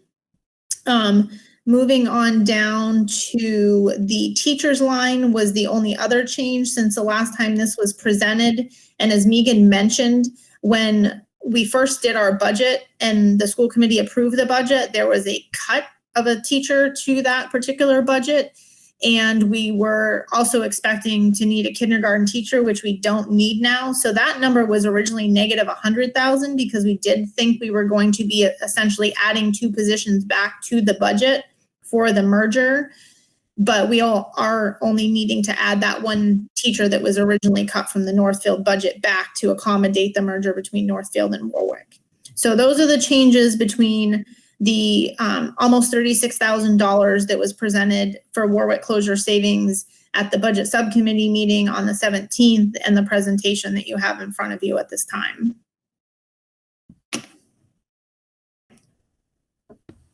Thanks, Tanya. No problem.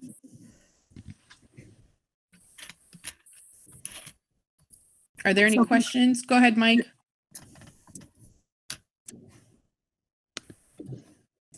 Question is, let's say that school choice kids don't come down How many kids in the classes and what does that do to teaching positions? That would be a concern of mine.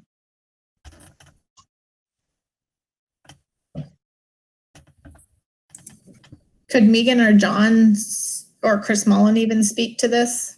Megan, do you want to speak to this? I know you've had, extensive conversations with Chris Mullen also.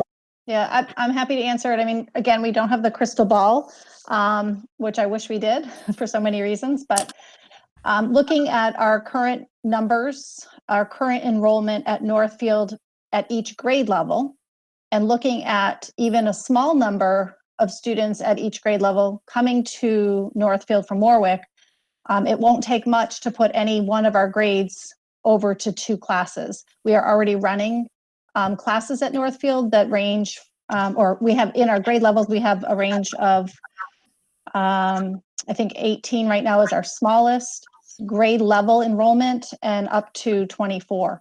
So adding 1 or 2 students, if not more, is safe to assume that we will be looking at 2 classes, even if only half of the students came for any of the grade levels.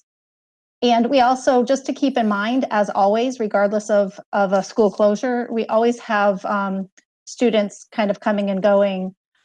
We are still continuing to get phone calls about students who, like one example, a family that has lived in Northfield and has been attending school choice in Greenfield and is now ready to come to Northfield. So there are changes that are just going to exist with our Northfield resident population as well. Okay, thanks, Megan. I just want to follow up on that. My reason for asking that is to make my point that splitting the classes in Northfield was potentially going to happen anyways, and that we were going to have to hire teachers, and doing this merger is saving us from adding more teachers when we have teachers that we can move to Northfield Elementary. Thank you. Sue, you posted in the chat that you also have a question. I think that was my question. Okay. I was the one that asked the question about clarifying the numbers. What's a little tricky is you can't really tell from the sheet when it says, for example, 16 plus 2 equals 18. I can't see the split out between Warwick residents and choice, but I don't think it matters. I think I really take Megan's point that the classes are already large and that any change is hard to manage already. And I get what Mike is saying as well. Can I respond to that? This is Megan. Sure, go ahead, Megan. Yeah. So, right, there are some of those numbers are Warwick resident students that you're referring to, and some are school choice residents that are attending Warwick Community School. Right. And again, we do not have any official confirmation from families or commitments or whatnot. There have been conversations, certainly, but everybody still has the choice of coming. And I know that there are choice students that currently attend Warwick who are planning, at least at this point, communicating that they're planning to attend Northfield. So while it matters that, how many are school choice or not, it also in some ways doesn't matter, because school choice students can also continue to come or stay in our district, and some are. Absolutely, and I would hope they would. Yes, me too. Thank you both. David, did you have a question? Or would you like me to read what you wrote in the chat? Well, I'll ask that question. I came away from the previous meeting with the sense that the savings from closing Warwick totaled up to about $30-something thousand, and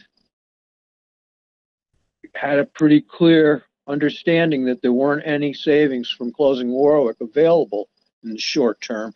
And now I see presented a document that says there's 141 or 160,000 in savings. What changed, or what did I miss? Okay. Tanya, can you answer this, please? Yep.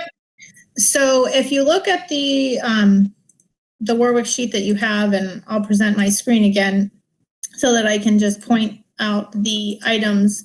One of those changes was the $27,253 that was originally an add back, so a negative in savings, but that really should have originally even been presented in the admin recommendation cuts and restorals on the Pioneer side. And again, I apologize about that because we were trying to figure out how to present that, but I was also trying to present things as they kind of flowed through. So that was 27,000. The additional 35,000 was highlighted here. We originally were going to bring back this 0.5 FTE special needs teacher. And as I just mentioned, with conversations between the administrative staff involved in that, decided that they would move forward without restoring that in the budget and utilize the staff that we have on hand to service those students that we know we will have at Northfield. And the other 50,000 is because, as Megan just mentioned, we were originally going to be adding 2 teachers to make this merger happen because there was originally one cut in the original budget that had to be brought back to get back to the 10 teachers she had. And we also thought we were going to have to add a kindergarten teacher. That kindergarten teacher is no longer needed. So the only add back is truly the one teacher needed for the merger of Warwick and Northfield, which was Okay.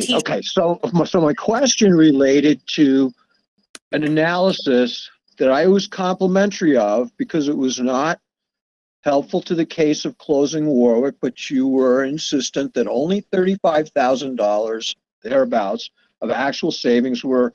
It's not a filibuster. I want to know, how do we get from $35,000 a week ago, last week, to 140? I mean, it's patently absurd to say we saved an additional $30,000 because we didn't have to hire a phantom principal when anybody could look up the law. So 85,000 of that are positions that are not needed. Again, the $35,000 special ed position that was going to be added back, if you look at last week's model, is not going to be hired, the 0.5 FTE special needs teacher, nor do we need that additional teacher at Northfield for the merger. So those are true savings. So this is all realizations you had since last Thursday? It was not myself. The budget subcommittee asked the admin team to go back to the table and dig in. Megan can speak to this. Like I said, they did more census work on the kindergarten to try to get those numbers more actualized, as well as, again, we're being asked to make cuts in our staffing, and our staff has done a wonderful job of, meeting the needs as we've cut staff in the past and being flexible. And with not only the Warwick closure, but the COVID budget pandemic and all of this that we're dealing with, like Karen said, we're going to have to be flexible, and everybody's, doing their part and a lot more to make sure that the education model is being held up in Pioneer. So I see, I just want to acknowledge Sharon. I see you have a question. Jeannie, you have a question. I have Sue a has question. a question. I have a question for Tanya. Okay, Go ahead. You publicly state, so that everyone is clear, what the savings is for closing Warwick, please. The savings for the closure of the Warwick school that is being realized in FY21 is $148,423. It is $20,923 less than was originally proposed on January 26th when the school committee took the vote to close Warwick Community School. Thank you. Next was Jeannie. Jeannie, do you have a question? I do. Unfortunately, I was thinking, since we did our last vote, my question is for John and Kevin. So eliminating the adjustment counselor position, does that mean you're going down to just 2 counselors for the high school? That's correct. So then Sue has a question, Jess has a question, and Mike, you'll be after that. Sue, go ahead if you have a question. Tanya, you mentioned a number that I can't find or understand, a $27,000 something number. Yep. So originally, if you look at the model that was presented last week, there was a change in the facilities and the updated consolidation was less than originally planned. And it's the custodial position pioneer of the 27,243. So last week, there was a change in projection here in the facilities line of the negative 27,243. That has gone away because it's been properly placed back in the pioneer model, essentially, for the cuts that the administration brought forward, as well as any restorals or revenue changes or whatever that were in the regular budget model. Okay, so I don't have last week's paper in front of me. I just have this week's. Last week, the 84,732 was different by 27 something. Okay, I understand that now. Thank you. And I can pull that up real quick so you guys can. Okay, and then my other question was the principal number. Yes. Can you explain how that changed? So the reason the principal number, and again, this was when we presented this, had Warwick stayed open, the school committee would have been voting to increase that principal line, or we would have had to move monies into that line to cover, because the PVREA made it very clear, as far as I understood, that they would not allow Chris Mullen to continue as with a stipend for that position as principal. That was a 1-year MOU that would not have been continued. So if Warwick had stayed open, we would have actually been spending $30,000 more. So that's why that $40,000 savings was listed in the January 26th projection versus the $10,000 that was actually budgeted at the time. And you can see my note here on that $40,000. Yeah, I understand now. Thank you. But we did capture some additional savings, as you can see, in the IA positions, and in with speaking with our food service director, because we won't see the loss from the school lunch program at Warwick due to the transporting and the whole staffing of that. That part of his salary is going to also be moved back into the school lunch fund. So that those essentially offset that $30,000 that was sort of a fictitious, as it's being called, savings for the principal line. Jess, you're next, and then Mike. Okay, so in the configuration of the classes, we just talked with Megan, and so there were 10 classes proposed at NES, and then it sounds like everybody went back and really looked at the numbers of possibilities for the kindergartners and changed that to 9. And then with the kids coming down from Warwick, that other classes need to be increased. So I don't understand why $50,000 position for the kindergarten class that's part of what NES is not doing next year is on this form. And I kind of don't understand why we're kind of doing this whole process about looking at all of these numbers. It's because people just want to see the number be the correct number on this form. I don't really understand what this is about. So the Northfield, again, I don't know how to really, I'm trying to put it in terms that makes more sense to everyone, but originally with Northfield's original budget had a cut in positions that was going to essentially help us in our budget. With the Warwick merger, that position would automatically have to be added back. In addition, so you could say that that position being added back was for the kindergarten and that we're adding a teacher for Warwick. So that budget add back for the teacher is with the Warwick Northfield merger. The kindergarten position that's no longer needed has been removed because we don't need 2 teachers to merge Warwick and Northfield anymore. Now we only need the one that's being added back or not cut from Northfield.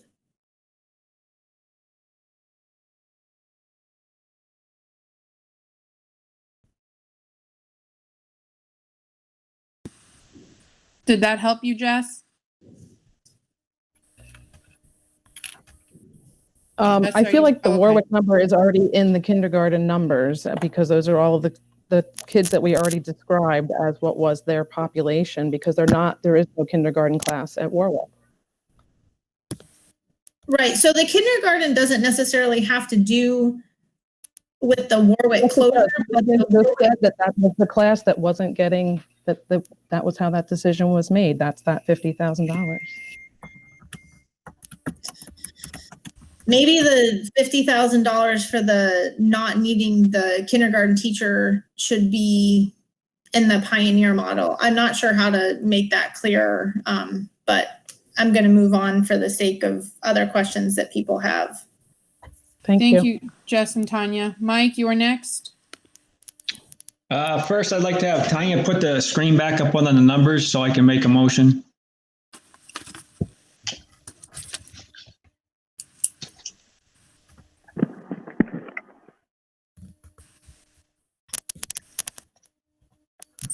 Okay, thank you, Tanya.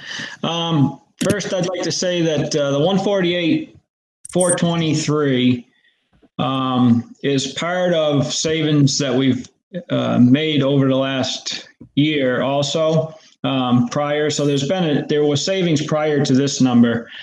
So with that knowledge, I'd like to make a motion to accept the 148,423 as presented in this budget document. So moved. Second, Sharon Fontaine. Thank you, Sharon.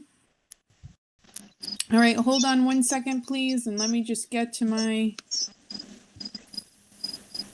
All right, Tanya, would you mind just changing back your screen if everyone has had an opportunity? Thank you so much. Karen, I see your hand up.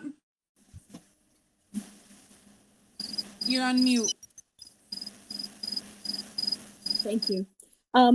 If I'm reading this correctly, all the school choice money from Warwick closure is subtracted to get us to that bottom line of 148,423, so that if any of those students choose to go to Northfield, that number would increase. Is that correct?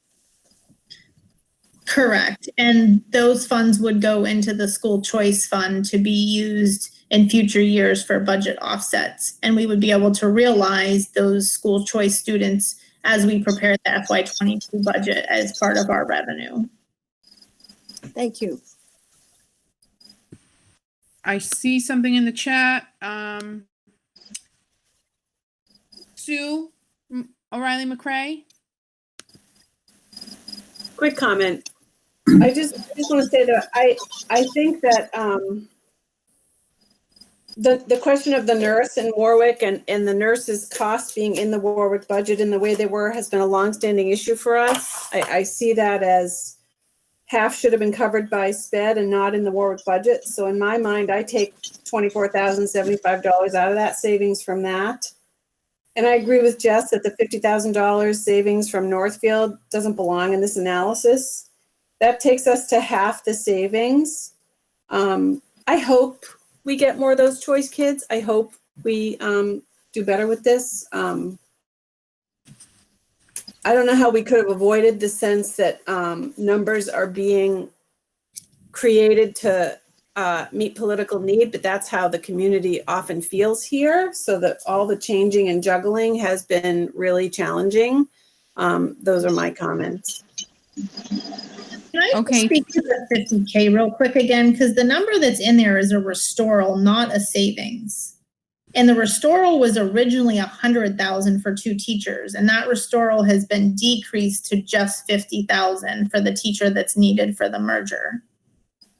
Does that make more sense? Because a negative is a decrease in your savings.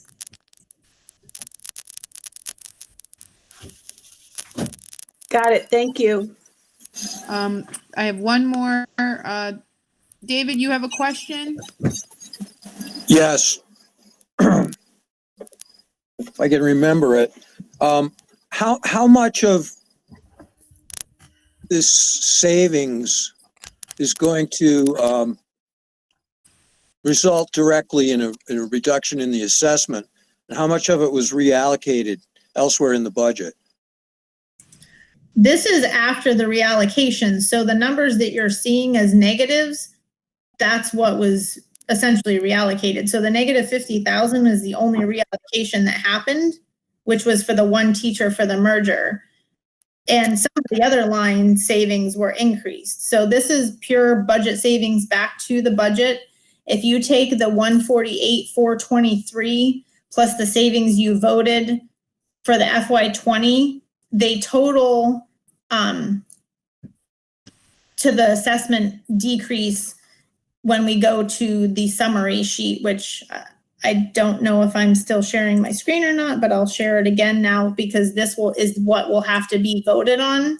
Yeah, Tanya, you're not sharing your screen, so if you could That's what please do so, that would be great. I'm resharing. Thank So you. this 436,719 and the 28,000 is the total decrease in assessments to the town, which is way more than the 65,000 we were asked to bring back to the table. Our original savings last week were 303,000. So between adding positions back that we were originally going to restore with the Warwick merger and the additional savings elsewhere in our district, we brought an additional $161,000, not just 65. So all of the, if you look down in this expense category, all of the admin savings as well as the Warwick savings are captured here as savings to the budget for FY21 as a consolidated ended FY21 budget. And How much of the savings were of the nature of counting as a savings a future expense, like a $40,000 for an elementary principal in a 3-room schoolhouse? How much of this theoretical savings was there as opposed to real things? Just the principal, because everything else that you're seeing. Whose idea was that?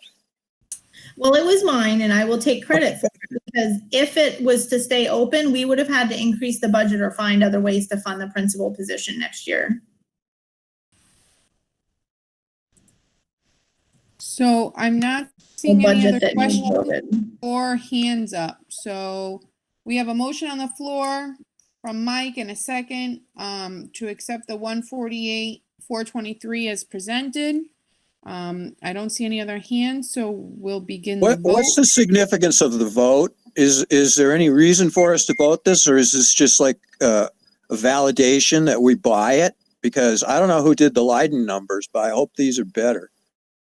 I don't think we need to vote on this. The only vote that I need to vote on the actual budget, which is the decrease in the categories as they're presented under the total change from FY21 voted. So we can move this meeting along if you would withdraw, Mike. Sure. Tanya, does the vote that we just took suffice your need? So this vote, no, because the budget itself has to be voted line by line by category. So we have to actually vote to amend the FY21 budget down to 14,356,936 by line. Okay, so let's move on to that. Isn't that an optional thing? I mean, couldn't we, if we wanted to, have a lump sum budget? There's lump sum budgets, there's categorical budgets, which is what we are in their line item budgets. And who says we have to do any one of those? Our financial overseer in the state, because we're under financial oversight, we have to vote by category. We are no longer allowed to vote a lump sum budget. All right. Well, I want to say goodbye to everybody tonight because there's no reason for me to stay up any longer to do something we have to do. So good luck, folks, and thank you. Mark me absent at 9:45. Gotcha, David. Have a good evening. Thank you. Okay, so Mike, you have a motion on the floor and Sharon accepted it. What would you like to do with that motion? Well, seeing how it's not needed, apparently, we might as well, I'll rescind my motion and we'll move on to the budget that needs to be passed. Okay, Sharon, are you okay with that? I'll second that. I'll second it. Okay. Go ahead. So now we need a motion. Is there another motion on the floor? Mike? Scroll the screen up, Tanya, so I can see the numbers that I want to be reading here.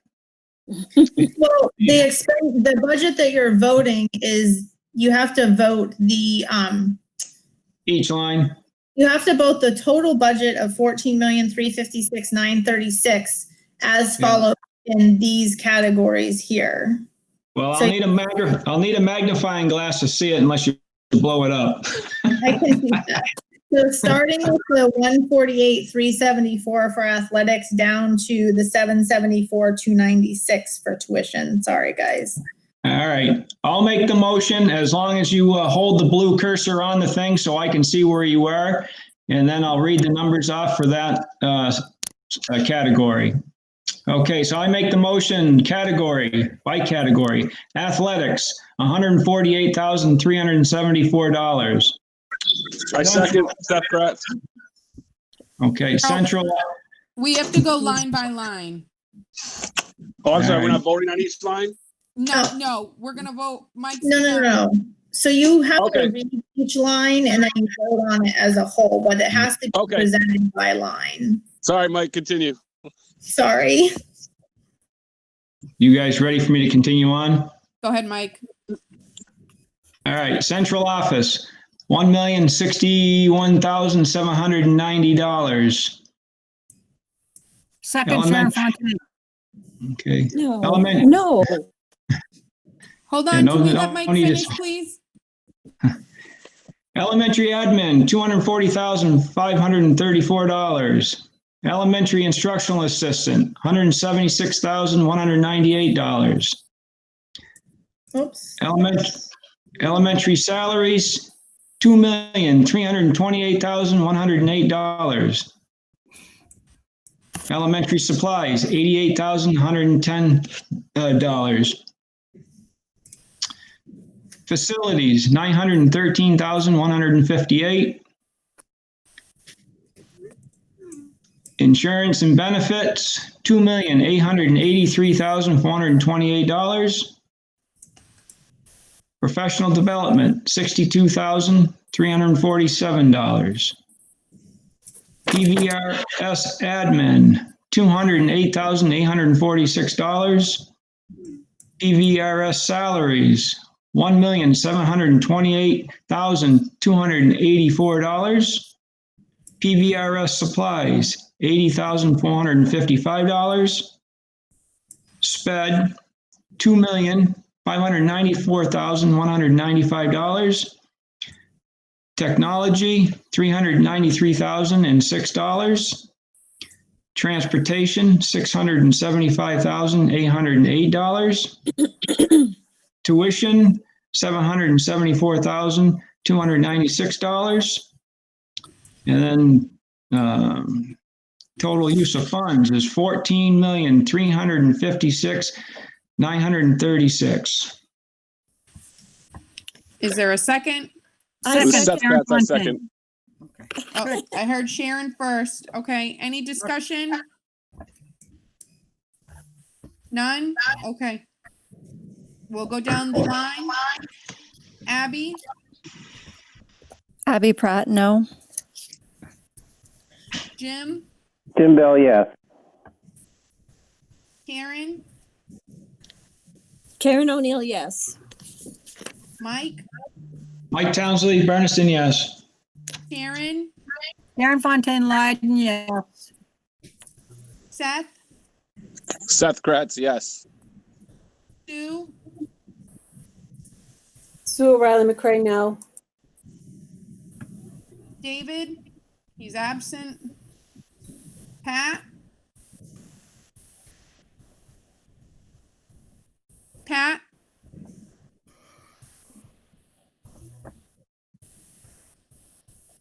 That's Sharon Northfield, no. Jess? Jessica Marshall, no. Jeannie? Jeannie Milton, no. And Kristen Gonzalez, yes. The motion passes 6-5. That doesn't need to be a 2/3 vote? No, just a majority vote for the Majority. budget. Can you read back the votes? Yes. Abby, no. Jim, yes. Karen, yes. Mike, yes. Sharon, yes. Seth, yes. Sue, no. David was absent. Pat, no. Jessica, no. Jeannie, no. Kristen, yes. Thank you. You're welcome. Okay, Can I make a statement? go right ahead, Jeannie. I'm very disappointed in administration on all levels. There was nowhere were there any cuts in administration. In the past, administrators have opted to not have a pay raise for the benefit of the school district. So I just wanted to say I'm very disappointed in administration. Okay, thanks, Jeannie.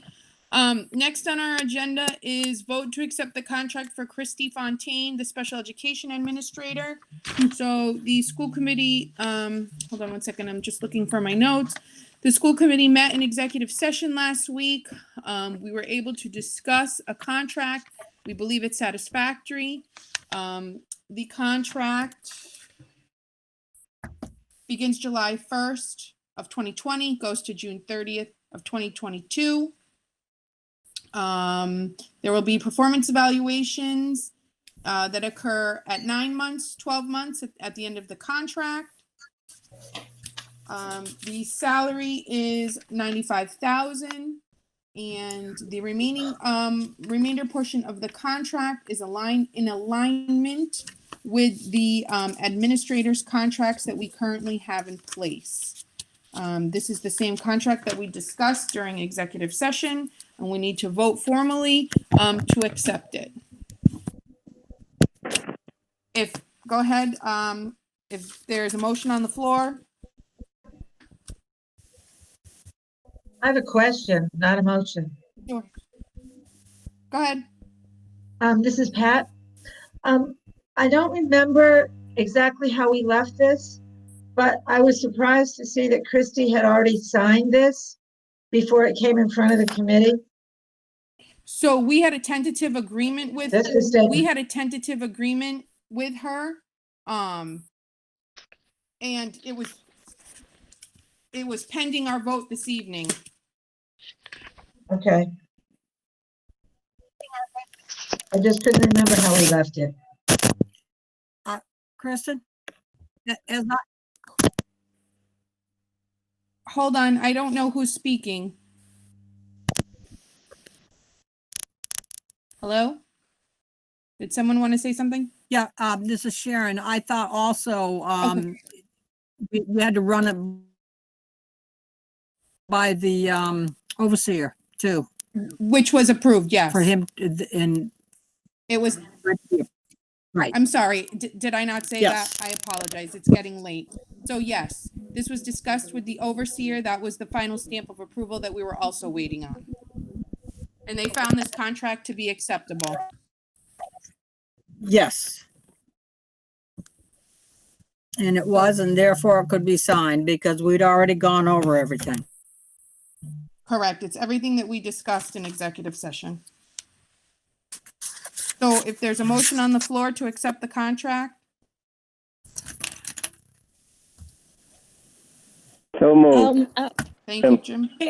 Karen, Go ahead, I will Karen. move to, this is Karen, and I will move that we accept this contract as written. Thank you. I already did it. Jim made the motion. Would you second that motion, Your second? Karen? I second. Thank you. Any discussion? None? Okay, we'll go down the line and vote. Abby?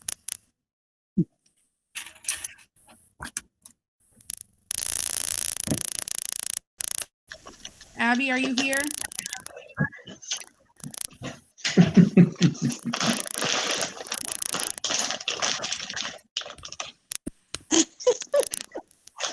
I don't know if she has left us. Jim? Yes. Karen? Did she leave? Yes. Mike? Mike Townsley, Bernardston, yes. Sharon? Yes. Sharon Fontaine? Sharon Fontaine, yes. Thank you. Seth? Seth Kratz, yes. Sue, Sue Riley McCray, yes. David is absent. Pat, Pat Sherman-Northfield, yes. Jessica, Jessica Marshall, yes. Jeannie, Jeannie Milton, yes. Abby, are you back with us?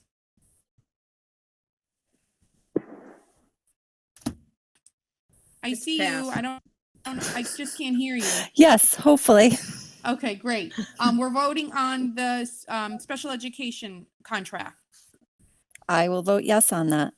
Thank you very much. And Kristen Gonzalez, yes. So a copy of this contract will be made public if there is a request for it through central office. There are no personnel changes at this time. No miscellaneous updates, other business, good and welfare.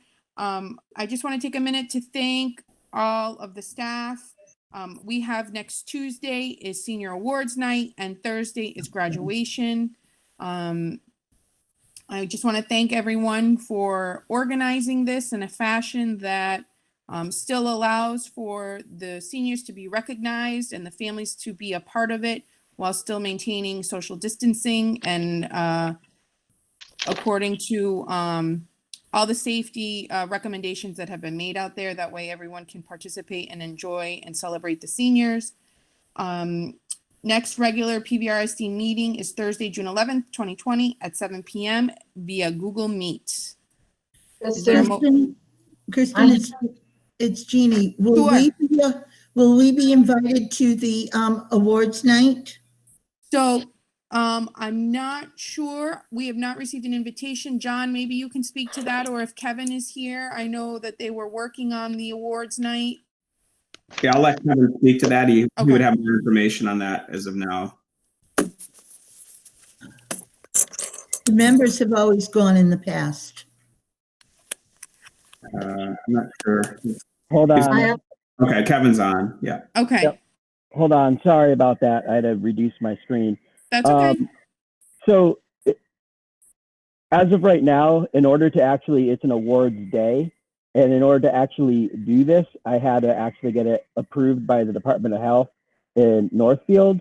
And what we could allow, and talking with the police chief, is we can only have the 40 cars for the seniors that are coming in for the awards day.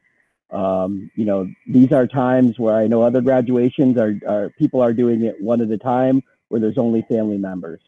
So this is what I was able to get approved through the Board of Health. Thank you, Kevin. Can you tell me, will that be videoed so that people can watch it through the awards, Facebook Live? Yeah. I could talk with Tyler. Okay.